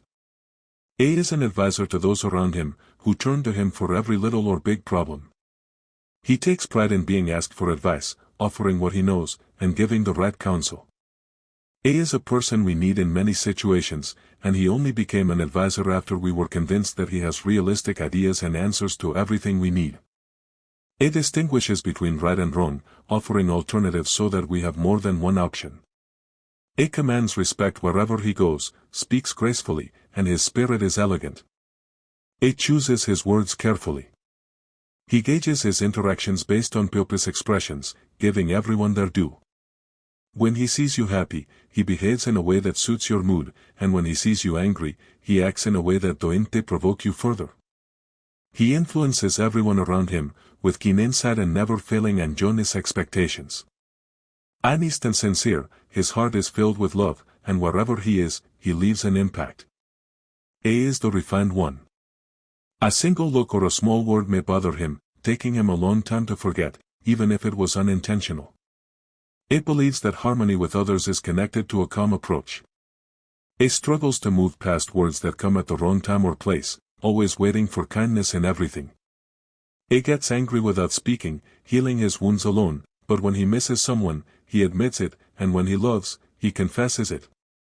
He is sensitive, very sensitive. He obeys everyone and never refuses an honest request. Everyone who has known him loves him, he allows himself to enter your heart without you realizing it. You only need his gestures and manner to love him. He gives all he has when called upon. You long for his presence, his spontaneity, his innocence, and his honesty in loving those around him. At every occasion, he is the first to arrive, not just in body and necktie, but with his full presence and loyalty to the place and those within it. He is truly loyal. He burdens you with favors in the smallest things he offers and approaches you very slowly. He does not keep promises, does not believe in actions, and never returns anything you do for him. He hurts you and blames you for your absence, wrongs you and then accuses you of distancing yourself. When he is in trouble, he places the blame on those around him. He celebrates alone, but when surrounded by others, he feels sad. He resents a moment of laughter in front of others, fearing jealousy in joyful moments, while he freely expresses all his anger and hatred toward others. He sees himself as the best, the one who never errs and never apologizes. He is someone whose narcissism is utterly innocent. He makes you feel like he is concerned for you, that he cares about you. He offers advice loudly in front of others, trying to draw attention to himself in a climbing manner, gathering as many people as possible around your story. He adopts the role of a trusted advisor in public, but keeps it to himself in private. When he sees you alone, he is unable to say a word, and may pretend to be busy or to not notice you. People see him and know that he doesn't want to give advice as much as he wants to publicize what he hides. He follows the advice in public as a humiliation style. He sits among people, adjusting his glasses according to the situation and topic of discussion. He boasts of his perfume, his shoes, color, and the design of his watch. A talks about feats he has never experienced or accomplished, and the word E dominates his speech. A assumes flashy roles and promises to fulfill whatever is needed, even if difficult, and might dare claim he is capable of achieving the impossible. But in the nearest moment of need, he doesn't answer his phone or check his messages. Everything vanishes. A is the one pretending to be someone he is not. A is distinguished by his friendship, his presence, and his absence. Few resemble him. A reads you without you speaking a word, feeling your pain from the tone of your voice. A comes without being called and supports your shoulder before it even bends. A has no interest in any benefit from you and rejects such ideas between you. A cares about you always being okay and needs only loyalty from you to maintain your relationship. A is as careful with your matters as he is with his own and is grateful for your existence in his life. A is the brother you never had. A doesn't believe anyone or trust easily. He hates clarity, asks many questions, and makes others feel that his emotions, words, and positions are fake. A plants many feelings of inferiority in others, turning every conversation into difficult questions with no answers. He loves listening to justifications from others and waits for explanations that will help him uncover the truth of Simeone's emotions. He cares about his freedom but steps on others' freedoms. A hates those around him based on illusions planted in his mind. A is the suspicious person. A marvels at your every step forward in life, belittles all your struggles. A watches you and observes you intently, fearing that you might be blessed with something or that you might find happiness. A sees in you fuel to ignite his own feelings. A doesn't like you to disappear from his side or for your name to not be spoken around him. A dreams of you, and thinks about all your movements. A assigns flaws to you that you're unaware of, and makes those around him doubt you. A creates stories that diminish you in your absence, excluding any mention of your successes and never wishing you well. A feels hurt if others speak kindly of you in front of him, wishing that everything you have would be in his hands. A is the envious one.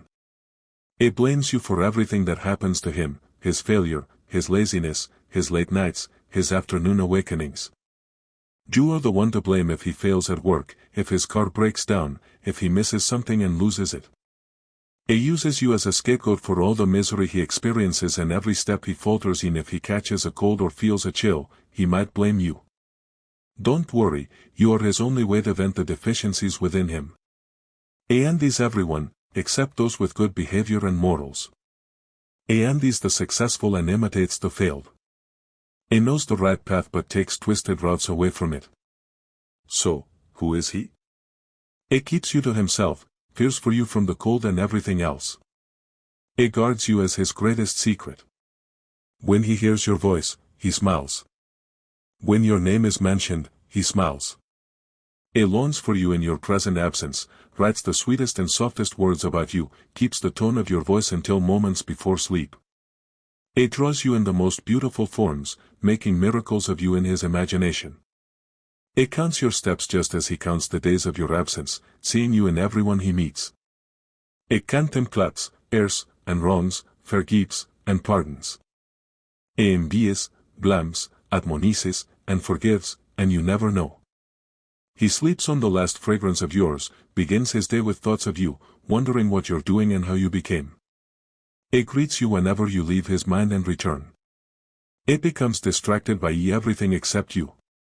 You are the most precious thing he owns, without you ever realizing it. A is the one who loves you, and you don't even know. A complains about everything and always plays the victim. A makes you feel guilty, even if you haven't done anything for him or haven't seen him for a while. The moment he sees you, he starts blaming you, even if he is the one who wronged you. He is exhausting to deal with, always complaining, and makes you and those around you feel that you're continuously neglecting him. No one gives him anything, and no one appreciates him or values his efforts, even though that's not true. In the end, he finds himself alone after everyone has distanced themselves from him because of his behavior. A is your wronged friend. Your presence suits him. A has a strange ability to get close to you and keep you around. A praises you often, talks a lot about you, and makes you feel that he cannot do without you, and indeed, he can't. It makes you feel like you never make mistakes, and that everything you say or do is right and fits with his thoughts. He imitates you when he can and always wants you at the forefront of people. He doesn't want anything bad to happen to you. He admires the color of your shirt, your way of thinking, your walk, the types of food you like, and the mood you're in. He is someone who follows you and sees you as an example in everything. He heals every wound in you, pushes you forward as much as he can, and doesn't expect anything in return for what he gives. He adapts to your situations to calm you and allow you to rebuild yourself, always wishing you well. He feels you from the first glance and understands the depth of your emotions and the harshness of your experience. He feels that you're going through what he went through before, as it's a past experience for him. It reminds him of his pain. However, he prioritizes your pain, wanting to heal your wound so you can overcome your situation. He is the one who sympathizes when facing someone who has been wronged, just as he has been wronged. So many people claim they can analyze everything inside you, making you believe they understand you without you saying a word, relying only on reading your eyes. They make you feel like they know everything you're thinking and hold on to their opinions, considering themselves experts on those around them. They care more about others than about themselves, moving among people as if they were peace doves wanting the best for everyone. Beyond all of this, there are convictions in themselves that don't resemble anyone around them. Sometimes, they wrong themselves and sometimes wrong everyone, but they never back down. The habit of theorizing about others has become their way of life and their method of dealing with people. So many among us never thank others because they don't see any reason to express gratitude, and they never apologize because they think they never make mistakes, and apologizing would be a sign of weakness. They don't approach anyone because they believe no one deserves it. They criticize everyone and belittle even the closest people to them. They think your service to them is a duty, their neglect of you is a freedom, and disturbing your peace is their right. They make you feel that their presence in your life is a favor, and pleasing them is a duty and commitment. They fear that anyone might imitate their clothes, perfume, or way of speaking, seeing themselves as the only one who is unlike anyone else. Their friends are few, and their enemies are also few, because they have no real friends or enemies. They distance themselves from everyone, preferring solitude and neutrality, yet they live with strange behaviors. Chapter 4, Messages for You. There may be moments of distress and despair, where you feel lost in a whirlpool of doubt, and your heart becomes like a lost ship, searching for the nourishment of peace amidst the chaos.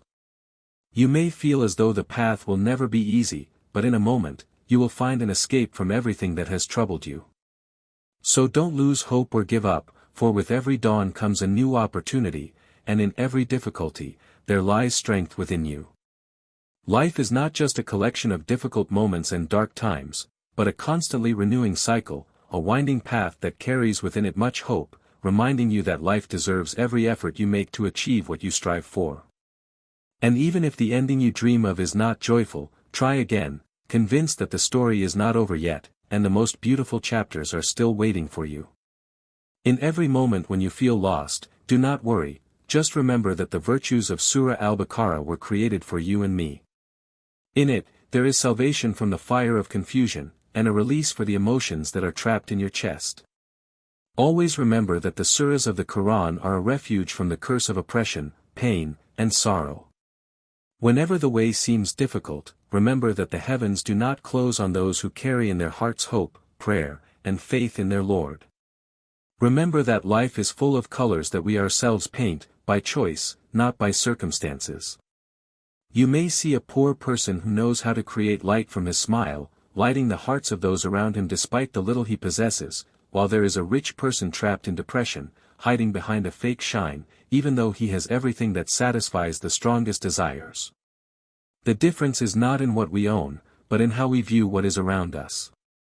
Happiness may reside in a heart full of contentment, while sadness may nest in the chest of someone who sees nothing but lack.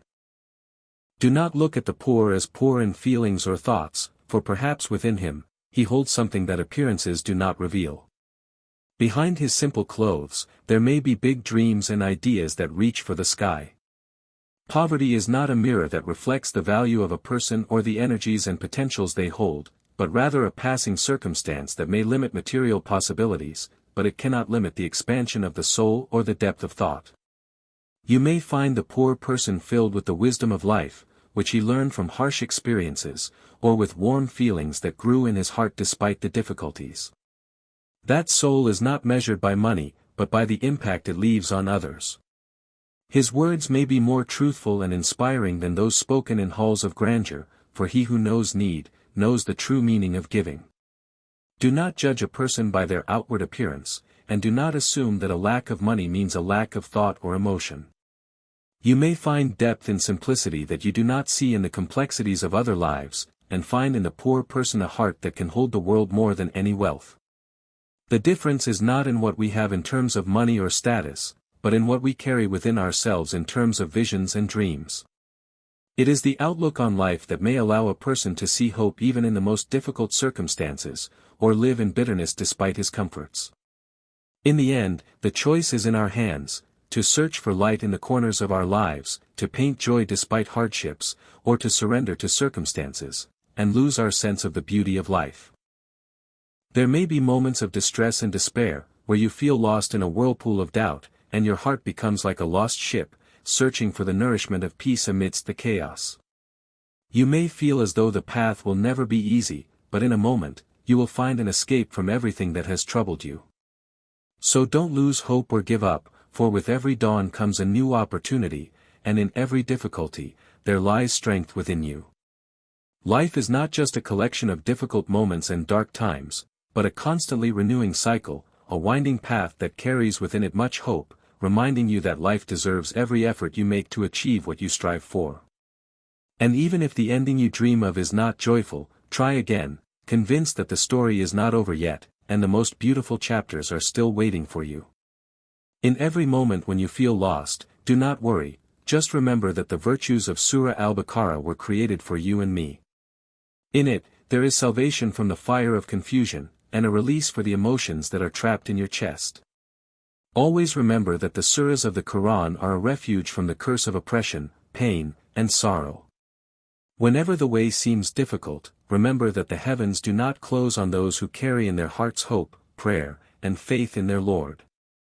Remember that life is full of colors that we ourselves paint, by choice, not by circumstances.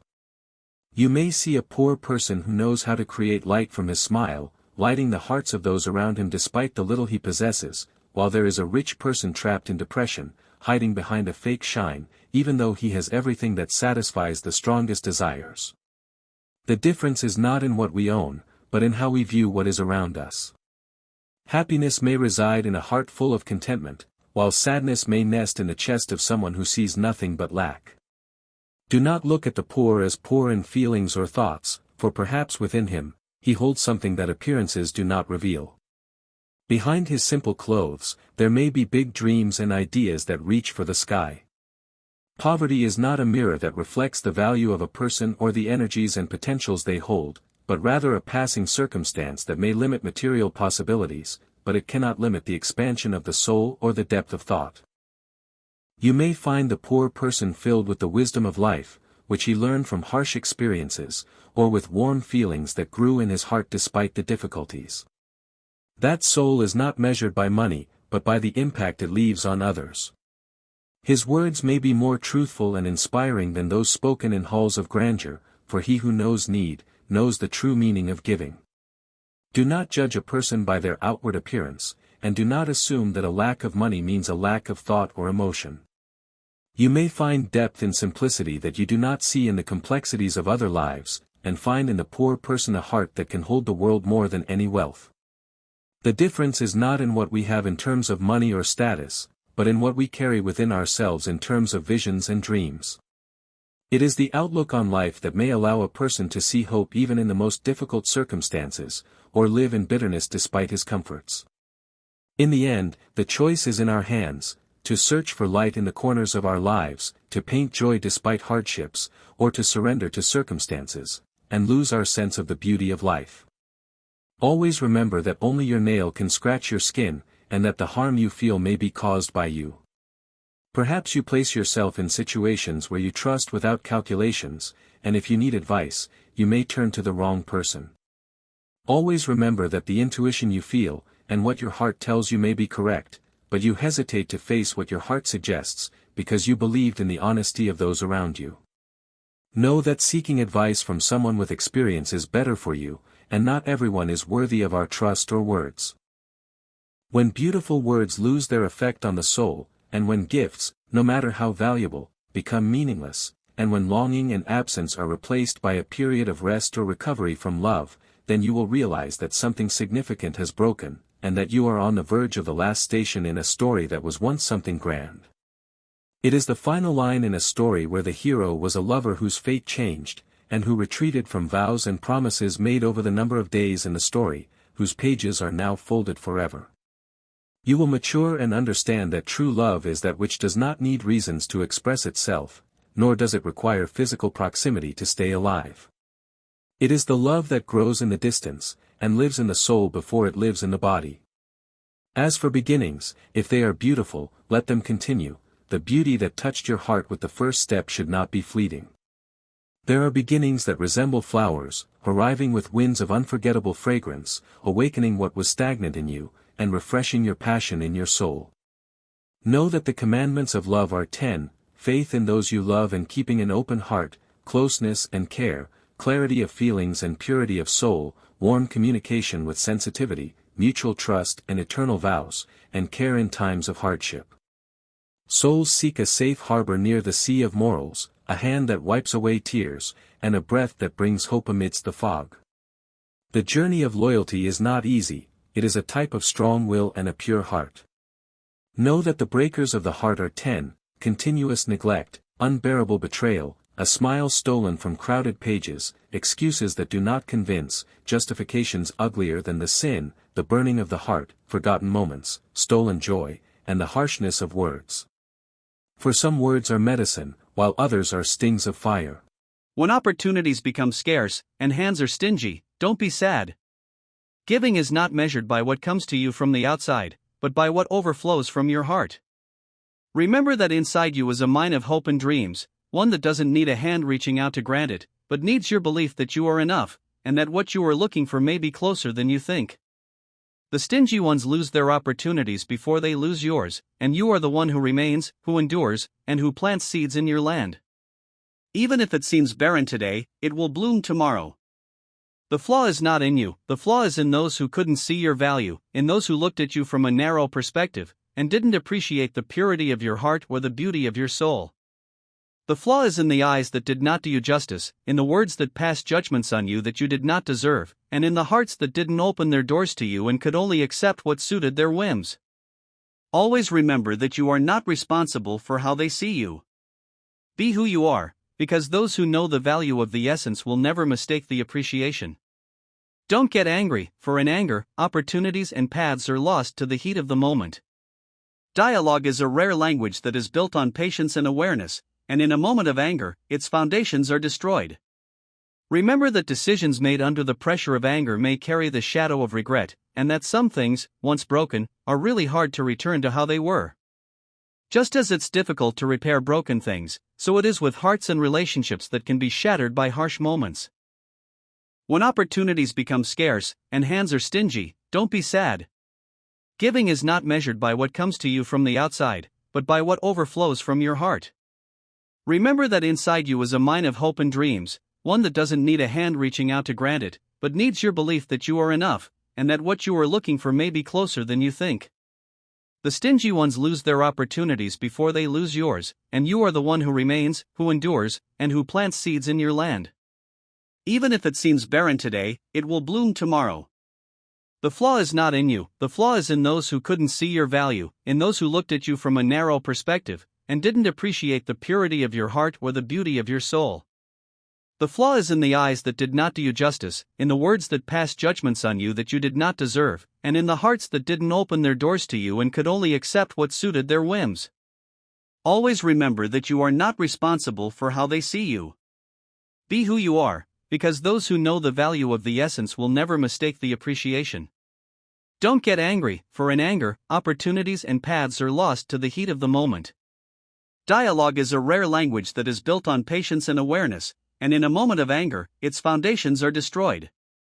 Remember that decisions made under the pressure of anger may carry the shadow of regret, and that some things, once broken, are really hard to return to how they were.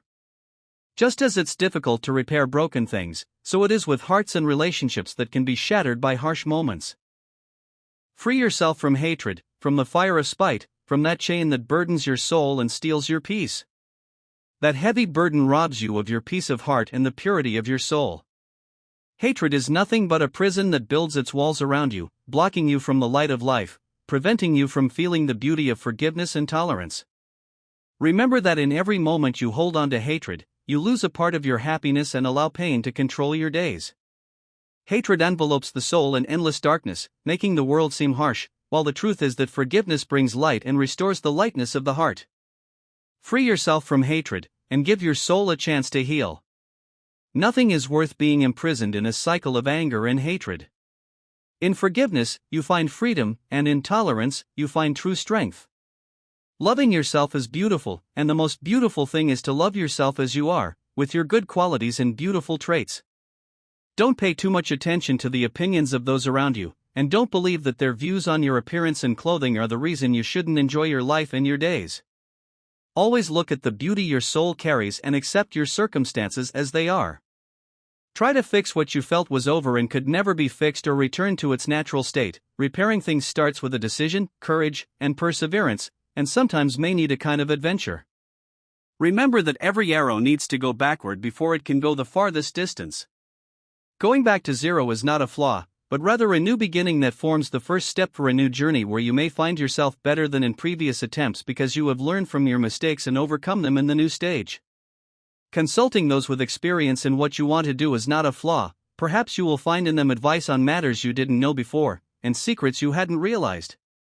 You may find in someone's advice a great way to save time and effort, as in choosing the right timing for what you want to do, you find comfort and ensure a higher chance of success. How to stay and become better. To move forward, to achieve our dreams, to overcome obstacles, to contribute to building a healthy personality free from the evils of despair, we need a lot of effort, strength, and motivation. These are things that schools do not teach us, but rather life experiences, days, and situations. The power of will. Nothing in this life is stronger than your will. You may face storms and obstacles, but your belief in yourself and your ability to rise after every fall is what makes the difference. Be the person who doesn't stop until they reach the light at the end of the road. The road may seem long and lonely at times, but always remember that the light is waiting for you at the end. Don't stop moving forward, no matter how many times you stumble. Every step you take brings you closer to your dream, even if it's slow. The second chance. Life doesn't give you chances, you create them. If you fail the first time, be confident that the road isn't over yet. The second chance isn't just luck, it is the result of your persistence and learning from your mistakes. Every beginning is difficult. Nothing begins easily, but it's the difficult beginning that makes success more beautiful. Be patient, for the road to success is filled with challenges, but those who persist are the ones who reach the end. Don't compare yourself to others. Your journey is yours alone. Don't compare yourself to others, as everyone has their own story and challenges. Focus on improving yourself and developing your skills, because true success is becoming a better version of who you were yesterday. Make failure your motivation. Failure is not the end of the road, but a new beginning. Every fall is a new lesson, and every obstacle is an opportunity to learn something new. Don't fear failure, but use it as motivation to come back stronger and smarter. Hope never dies. Hope is the spark that lights the way in the darkest of times.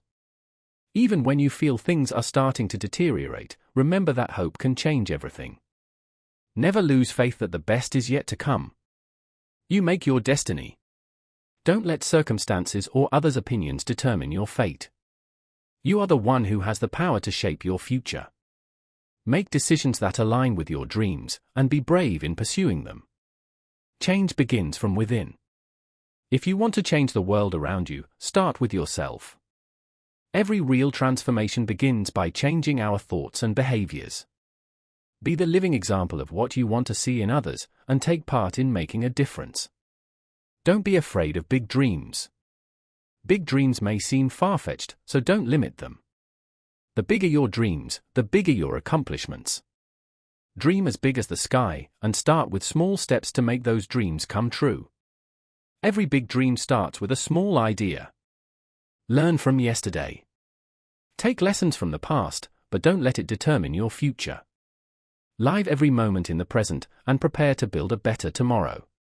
The past is an experience, the present is an opportunity, and the future is a dream waiting to be realized. Make every day a new beginning. Each day is a new opportunity to start fresh. Leave behind all that weighs you down and greet the morning with optimism and determination. Make today the day you make a difference. Determination creates miracles. If you think something is impossible, remember that determination and persistence can create miracles. Keep working toward your goal, and trust that every effort you put forth will bear fruit in the end. Life is a journey, enjoy every moment. Don't look at life as a race, but as a journey full of experiences. Enjoy every moment and celebrate both the small and big achievements. Life is a collection of moments that stay in your memory. Positivity attracts positivity. When you're positive, you attract positive things toward you. Make optimism your lifestyle and share positive energy with those around you. Positivity is not just a feeling, it is a real force that changes everything. Be brave in facing your fears. Fears are just thoughts, and by challenging them, you can discover new strengths. Be courageous, face your fears, and every step outside your comfort zone will bring you closer to success. Every moment is an opportunity for change. At any given moment, you have the chance to change the course of your life. Seize these opportunities, and don't hesitate to make decisions that lead you to a better future. Change requires courage, but the results are worth all the effort. Patience is the key to relief. When things don't go as planned, remember that patience is the key. Everything comes in its own time, all you have to do is continue working with faith. Success requires boldness. To achieve what you want, you need to be bold. Don't be afraid to take the necessary steps to reach your dreams, hesitation will never bring you the results you seek. Change is the constant. Life is full of changes, so learn how to adapt to them. Embracing change makes you more resilient and stronger when facing challenges. Step by step. Don't underestimate small steps. Every achievement, no matter how small, contributes to building greater successes. Keep moving toward your goal, step by step. Be an inspiration. Make yourself a role model. Your strength and positivity can inspire others to achieve their dreams. Be the change you want to see in others. Life is bigger than worry. Don't let worry control you. Life is full of opportunities and new experiences. Enjoy every moment, and look for beauty in the small things. Determination makes miracles. Determination is what makes the impossible possible. When you insist on success, you'll find the path that leads you to it, regardless of the challenges. Write your success story. Everyone has a unique story. Write yours with courage, and don't fear failure or setbacks. You are the author, so make your life an inspiring novel. Perseverance in facing challenges. When facing difficulties, remember that perseverance is what distinguishes the successful. Keep trying, and don't let obstacles stop you. Strength in unity. When we collaborate and support each other, we create a force that cannot be underestimated. Remember, success is not an individual journey but the result of teamwork. Surround yourself with positive people who encourage you to move forward. Invest in yourself. You are your most valuable asset, so invest time and effort into developing your skills and knowledge. Continuous education and learning from experience will make you stronger and more capable of facing challenges. Listen to your heart. While external voices may be loud, don't forget to listen to your heart. Follow your passion and trust your intuition, as they are the guides that lead you to the right path to achieve your goals. Contentment is the secret to happiness. Happiness is not in what we own, but in how we appreciate what we have. Learn to be content, and you will find the inner peace you seek. Contentment opens doors to happiness that may otherwise be closed. Be your own friend. Treat yourself with kindness and transparency. In times of difficulty, support yourself as you would a friend. Celebrate your achievements and be gentle with your mistakes. Self-love is the foundation of success. Be creative in problem solving.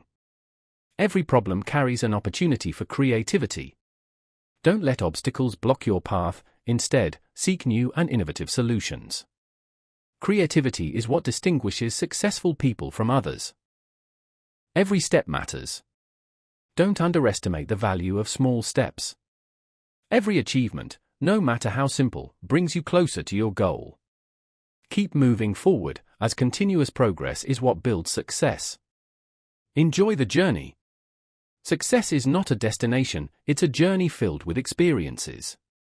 Enjoy every moment of this journey, and be open to learning lessons from each experience. Life requires appreciation and celebration of all that it offers. Mistakes are part of learning. Don't fear making mistakes, they are part of the learning process. Consider every mistake as a lesson that enhances your knowledge and brings you closer to your goals. Learning from mistakes is what makes you wiser and more confident. Chapter 5, Stories from My Life. Each story was a lesson for me. Each of us has a story filled with events and moments that may seem ordinary to those unaware of the details, yet for the one who lived them, they mark defining points in life. Some stories feel familiar, while others hold unexpected surprises. Behind every person I have met in my life, I have seen a story that shaped them into who they are today. From them, I have learned wisdom, patience, and the belief that everything we are now is part of our destiny. In this chapter, I will share with you stories from my journey, my experiences with people, places, ideas, and even with myself. Some of these stories have shaped my character and influenced my path, while others are simple moments from daily life that, despite their simplicity, carry profound lessons. They have changed the way I see the small details that fill my everyday life. 1. The scorpion whose home I invaded. It was midday on a hot summer day, and we had just finished the wheat harvest season in an area near my village called elaboration. My father and I began packing the straw in the sacks to transport it to the storage area near our house in the village. We had filled about 2/3 of the straw when we ran out of empty sacks. My father asked me to go to the storage room and bring more empty sacks. So, I went. When I arrived, I started collecting the empty sacks and placing them into a large bag. He put in a bunch of them and continued gathering more, folding them to make more space. As the bag was nearly full, I pressed down on its contents with my hand, only to feel a sharp sting. It was so painful that I screamed instinctively. When I pulled my hand away, I saw a tiny puncture, no bigger than a needle's tip. I immediately realized that I had been stung by a scorpion. I emptied the bag to confirm my suspicion, and there it was, a shiny black scorpion, raising its tail, ready to strike again. Without hesitation, I crushed it with a small rock. It had inflicted unbearable pain on me, and I had no idea how its venom would affect me. The situation made me pause and reflect. I was the one who had intruded upon the scorpion's space. It had made a home for itself in one of the sacks without my knowledge. It had been resting peacefully until I disturbed it. It simply defended itself, a natural reaction. Even if it was a dangerous creature, I realized that sometimes, we too invade others' spaces unknowingly, and their reactions, whether pleasant or not, are merely instinctive responses. 2. The gas cylinder and its last breaths. The gas cylinder breathed its last, and so did our patience as we waited for the pot of rice pudding my mother had prepared using milk she bought from our neighbor. We eagerly anticipated the moment when the rice pudding would be ready to warm our bellies against the bitter winter cold and silence our hunger. With the cylinder empty, a new wait began, waiting for the gas vendor to pass by or for someone to go to Kufrasat to bring a replacement. He stood at the edge of the street, hoping to see a gas vendor at sunset, or perhaps my uncle Ahmad, who often transported the milk from his livestock to a dairy in the village of Hoffa. A gas vendor finally passed by. Despite my repeated signals, he didn't stop. It was as if I wasn't even there, as if he were silently saying, "EBay run out of gas cylinders, there is no reason for me to stop." It paid me no attention, not even sparing a moment to apologize. That was when I realized something. Some people, if they have no direct benefit in helping you, won't they even acknowledge your presence. He never forgot that moment. He made a silent vow never to deal with him again, no matter how desperate I was for a gas cylinder. As I grew older, I carried this lesson with me. He came to understand that self-respect is one of the greatest values a person can possess and that preserving our dignity, no matter the circumstances, is priceless. True worth doesn't lie in temporary convenience but in the respect we hold for ourselves and others. 3. Premonitions of a cold night. The atmosphere was slightly foggy as I set out from my village, Saidor, to Kufrasat, to fetch a gallon of kerosene for heating. My mother had predicted a cold and rainy night ahead. Carrying the empty gallon, I braced myself for the changing weather, knowing I might not find a ride. I felt proud that my mother had entrusted me with this task, especially since my father was away from home 4 or 5 days a week. He finally arrived at the station after catching a ride on the side of Abu al-Qaeda's tractor. He had escaped plowing before the rain arrived, fearing that his tractor's tires would get stuck in the mud. The station was crowded with cars, all there to purchase kerosene. Since I was just an 11-year-old boy, no one paid me any attention. Everyone was in a hurry to fill their gallon and return home. As I waited, the number of cars gradually decreased. With the sun setting and darkness creeping in, anxiety began to take hold of me. Just then, a man pulled over and asked, "Where are you heading?" "To Sadar," I replied. "I'll take you there for a dinar," he said. He looked at him and answered, "If we had an extra dinar, I would have been home 2 hours ago." He chuckled and said, "I'll take you for free." And so, without another word, he drove me home. His gesture was simple, yet filled with kindness. He sought his reward from God, not from a child who didn't yet grasp the full value of money, but who understood the true meaning of genuine actions.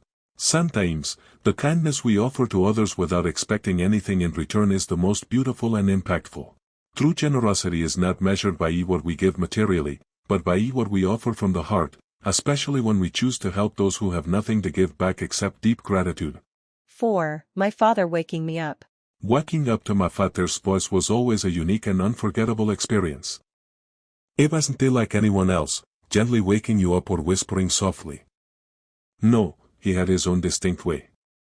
Every morning, he would enter the room with a loud voice, as if announcing the start of a new day for everyone.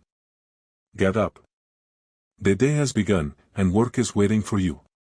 At first, I would try to delay getting up. I would stretch in bed, cover my face with a blanket, pretending to be in deep sleep. But my father wasn't easily fooled. He had a strong sense of responsibility, not only toward himself but toward all his family members. He would wait for me to lift my head, then gently pull the blanket a little. If I didn't respond, he would pull it off forcefully. "Get up, time is passing, and you have a long journey ahead, from the village to Amman." Sometimes, he would send my mother in while he watched closely, just before his patience began to wear thin. But in the end, I would always have to give in, postponing the warmth and my dreams for later. Although I sometimes found his loud approach annoying, I knew that behind every word and action, there was love and care. My father wasn't just waking me up, he was teaching me the value of time and the importance of making the most of every moment. As time passed, I moved away and lived alone, and I started longing for those mornings. Even on days off, I would wait for his sudden entrance, his voice, and his unwavering sense of responsibility.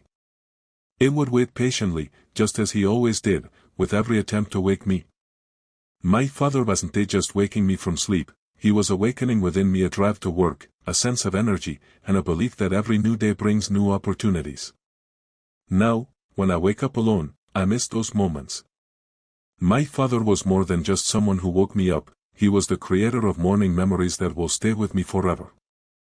5. My father's newspaper and the excitement of crossword puzzles.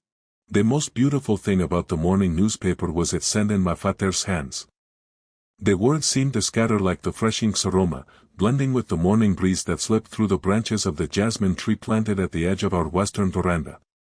My father would sit in his usual chair, a cup of tea beside him, his full attention devoted to the newspaper.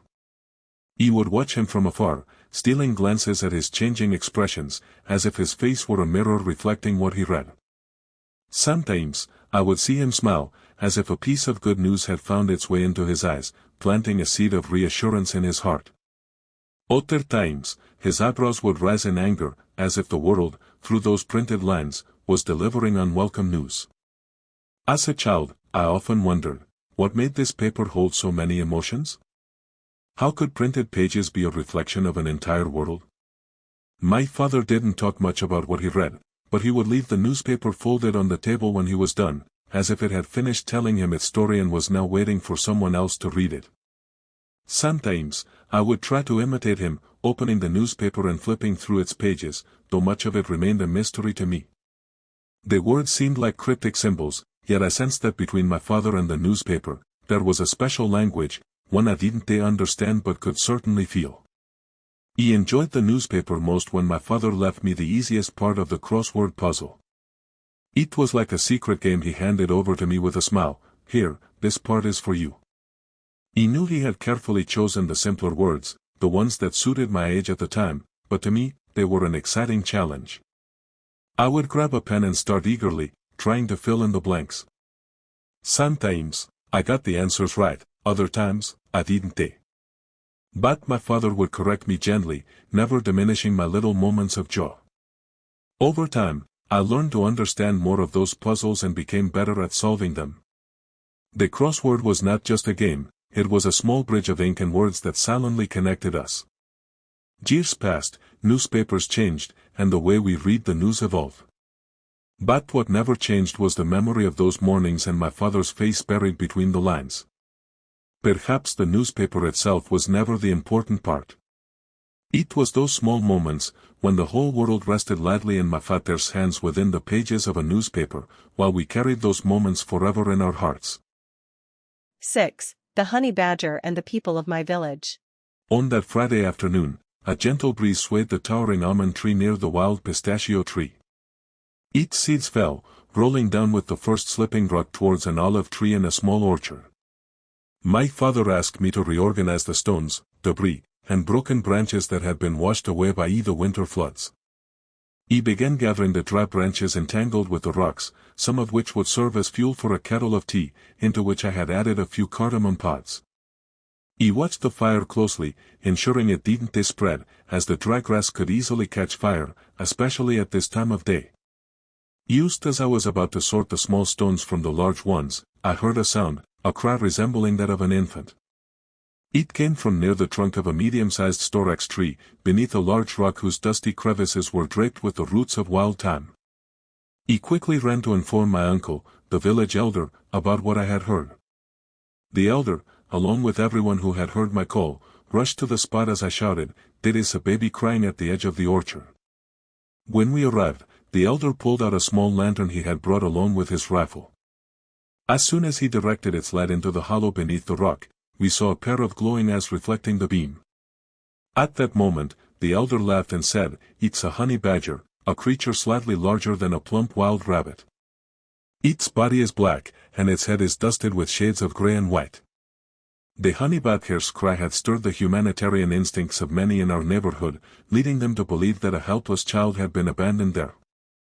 This incident reflected the strength of our tightly knit community, always ready to offer help without hesitation. It was a testament to the importance of cooperation and standing together for those in need, without waiting for explanations or details. 7. My classmates and the mystery of the power outage. That was in 1995. One time, when we were in 8th grade, a group of my classmates decided to study for our Arabic exam at my house. There were 4 of them, and after we finished studying, they left. Just as they stepped out, the power went out in our house. We assumed it was a neighborhood-wide outage, so we waited, thinking it would be restored soon. As night fell, we started noticing that the houses around us were all lit, except ours. That's when my mother realized that the power outage was only in our home. We searched for the cause, checking different areas, until she finally discovered that the main circuit breaker had tripped. She simply switched it back on, and the electricity returned. At that moment, we didn't bother to investigate why it had been turned off in the first place. The next morning at school, as soon as one of my classmates saw me, he burst into silent laughter, his usual way of laughing.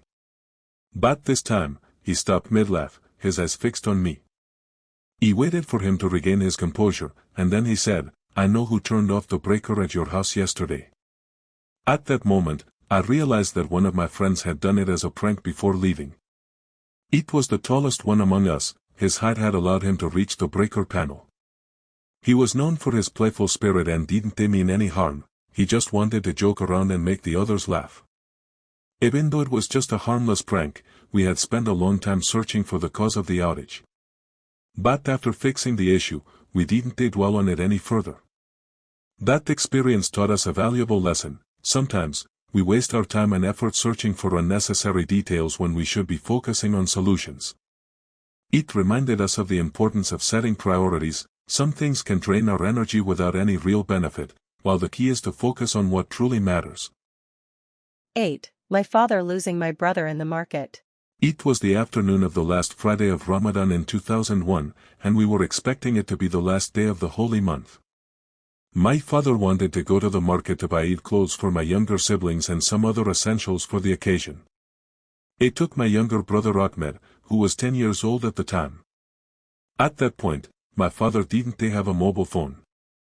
It was late, and the time for the afternoon prayer came and went, but he still hadn't returned, and there was no way to check on him. As sunset approached, concern began to grow in the minds of everyone in our family. My mother and I stood anxiously at the corner of the street near our neighborhood. After a few moments, the village bus arrived. We were so relieved, thinking the worry was over, but when the bus stopped, Ahmed stepped out quietly and said, "I lost Dad in the chaos of the market." He quickly went to the market with a friend to check on my father, who I was certain must have been very worried, searching for Ahmed in the midst of the incredible crowds that come with the Eid season. When I reached the new Jordan Valley complex, I found my father looking around at everyone with an intense, tense gaze. His face was both red and pale, and he was gripping his hands, which held bags with everything he had bought. It was clear that he had lost Ahmed some time earlier. When my father saw me, for some reason, he slightly turned his face away from me, but I hurried over to him and said, "Dad, Ahmed is at home. He arrived about an hour ago." I asked, "How?" He replied, "He told a police patrol that he had lost you. They tried looking for you, but couldn't find you. So, before the buses stopped, they took him to the new Jordan Valley complex and put him on the Sidon bus after he told them your name and our address. We returned home, and the rest of the way was silent. But in my heart, there was a feeling of sadness with every glance I gave my father. He was exhausted, worried, and tense, and maybe he was thinking about the question, what if Ahmed hadn't returned? From this situation, I learned a valuable lesson. Difficult moments, no matter how heavy, often bring lessons in patience and responsibility. I realized that caring for family doesn't just stop at providing for their needs but extends to worry and attention, even in the smallest details. 9. Memories of a bald man. The thief who stole my hair on my wedding night, Thursday, August 17, 2006. It was a day when I was preparing for my wedding, but I wanted to avoid the high costs of a haircut that are charged when the customer tells the barber it's for their wedding day. The price would end up being 7 or 10 dinars instead of 50 dinars for styling my hair and cleaning my skin as a groom. So, I decided to go to a famous barber shop in the city center known for its nice haircuts. I needed a fresh new hairstyle to boost my confidence as a groom.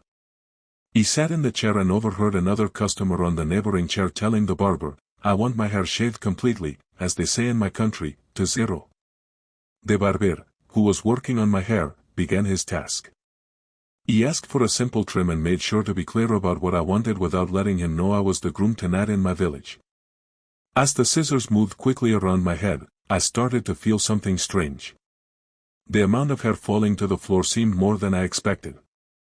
I tried to reassure myself and asked the barber, "How's it going?" He responded confidently with a smile, "Don't worry, you'll look great."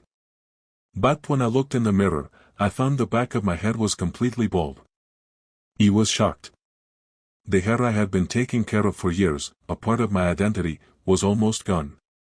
It wasn't just a simple trim, it was a complete theft of my hair. He looked as though I had just lost a fight with the scissors. He said to him, "What have you done?" He replied, "Didn't you ask for a zero cut?" He told him, "No, that's not me." He quickly realized that he had confused my request with that of the other customer, whose voice was louder.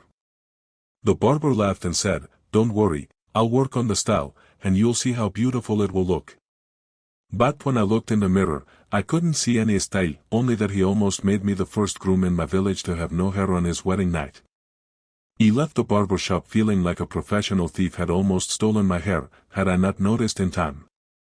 I went home, reflecting on the lesson I had learned, trusting a barber isn't always a good idea, especially when they're holding scissors. If the scissors don't fail them, their hearing might. 10. My tight shoes. Since I bought that new pair of shoes, I've been suffering. At first, they looked amazing, elegant and perfect for any occasion. But I had no idea that beneath their stylish appearance lay an unbearable pain. Every time I wore them, my feet felt trapped, as if I were walking on thorns. With every step, the pain grew worse. One day, I was about to head out for an important meeting. I looked at the shoes as if challenging myself. I'll wear them despite the pain, they won't affect me, I told myself. But as soon as I stepped outside, the pain crept in again. I tried to ignore it, but halfway through the journey, I just couldn't bear it anymore. I stopped, sat on a bench by either road, and took off the shoes. I let out a sigh of relief. At that moment, I realized that, like many people, I sometimes endure things that hurt me just because they look good or because I'm afraid of letting them go. I walked back home with my shoes in hand. It was both funny and absurd. If anyone had seen me carrying them while walking as if I were dancing, they would have been puzzled. But at that moment, I made a decision. I would never let anything, no matter how attractive, make my life uncomfortable again. 11. A taxi driver telling people the stories of his life. One day, I took a taxi on my way to the Middle East roundabout. The day seemed ordinary, and I didn't expect that getting into this car would be the start of an unforgettable story. As soon as I sat in the back seat and told the driver my destination, he began talking, as if an inner engine was pushing him to share his life story. At first, I listened half-heartedly, thinking he would only speak a few words. But he was different from any other driver. He talked about everything, his childhood, his adventures in his youth, and how he had dreamed of becoming something other than a taxi driver. He shared with me the challenges of his life and how fate had led him to this job.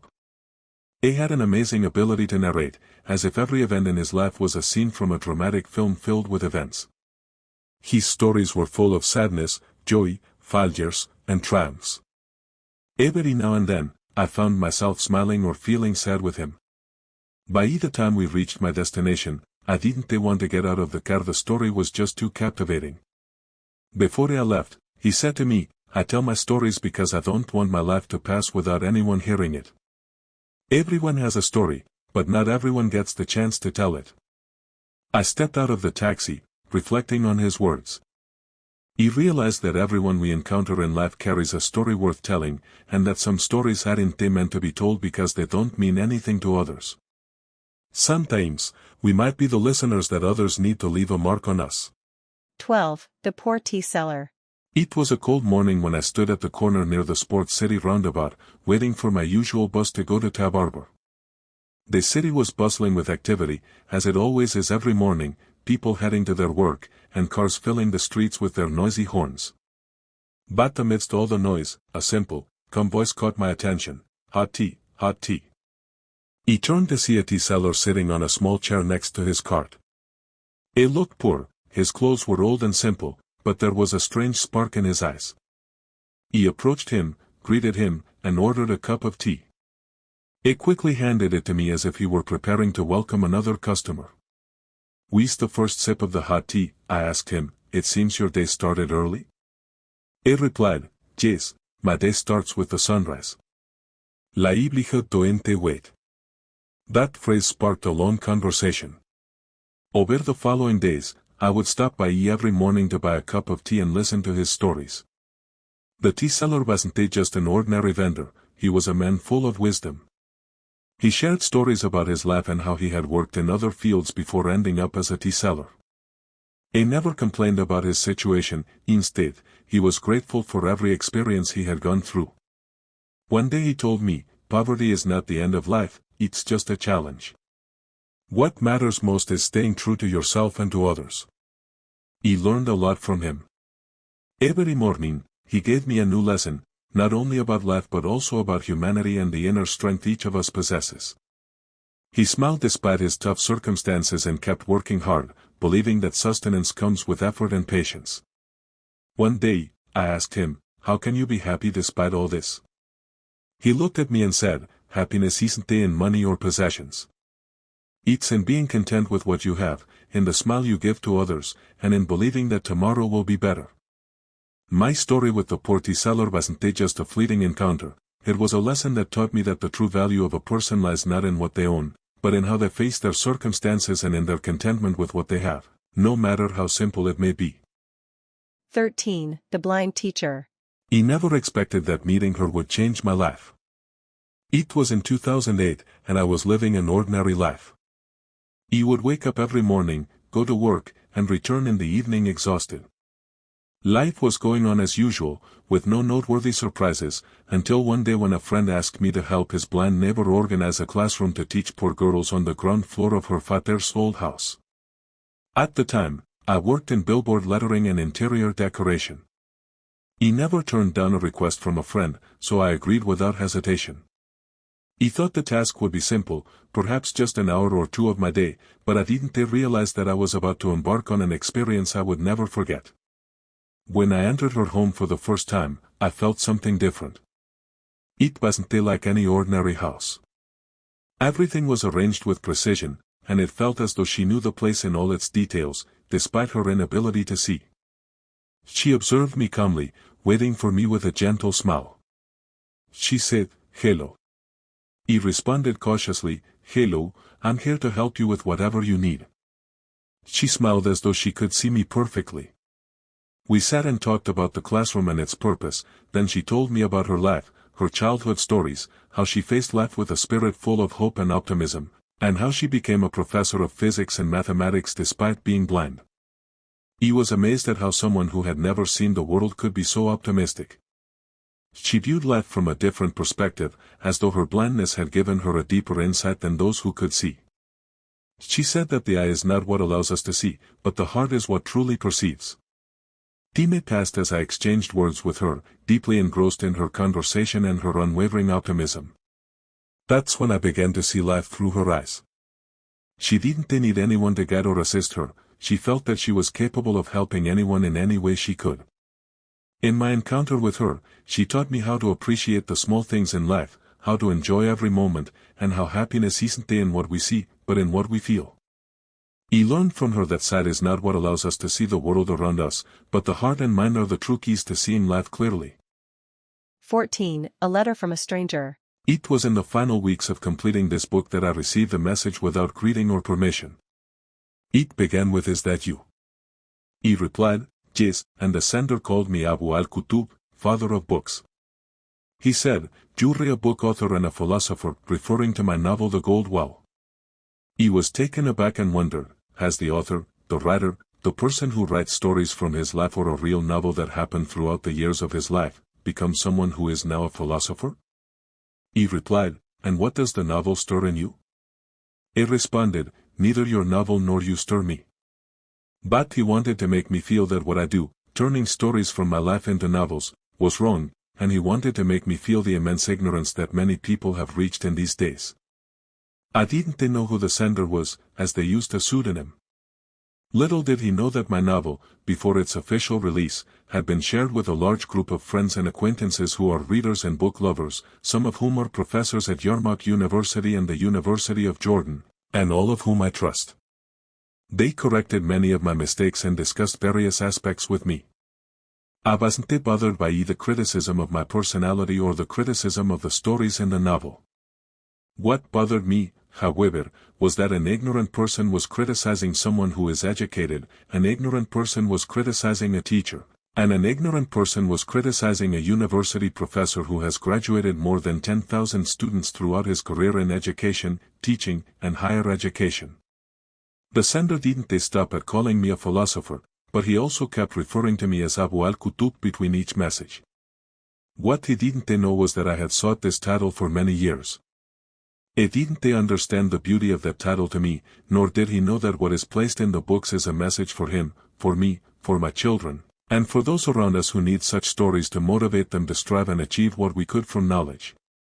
I am not bothered by criticism, even if it is unconstructive, but my heart tightens when I realize that the person who attacked me with his messages and words in this way might be younger than my children. For when we attack someone from behind a curtain, we must consider that the person we are attacking could be the same age as our parents, and none of us would want our children to attack anyone or speak ill of them. 15. The ticking clock on my first night abroad.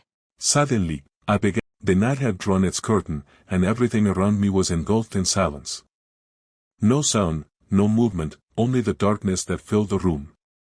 I sat in my bed, trying to sleep, but my mind was restless, flooded with thoughts that refused to quiet down. Suddenly, I began to hear a faint sound, the ticking of the clock hanging on the wall. At first, it seemed ordinary, just a reminder of time passing. But with every tick, I started to feel as if time itself was moving unbearably slow, as if each second carried the weight of hours.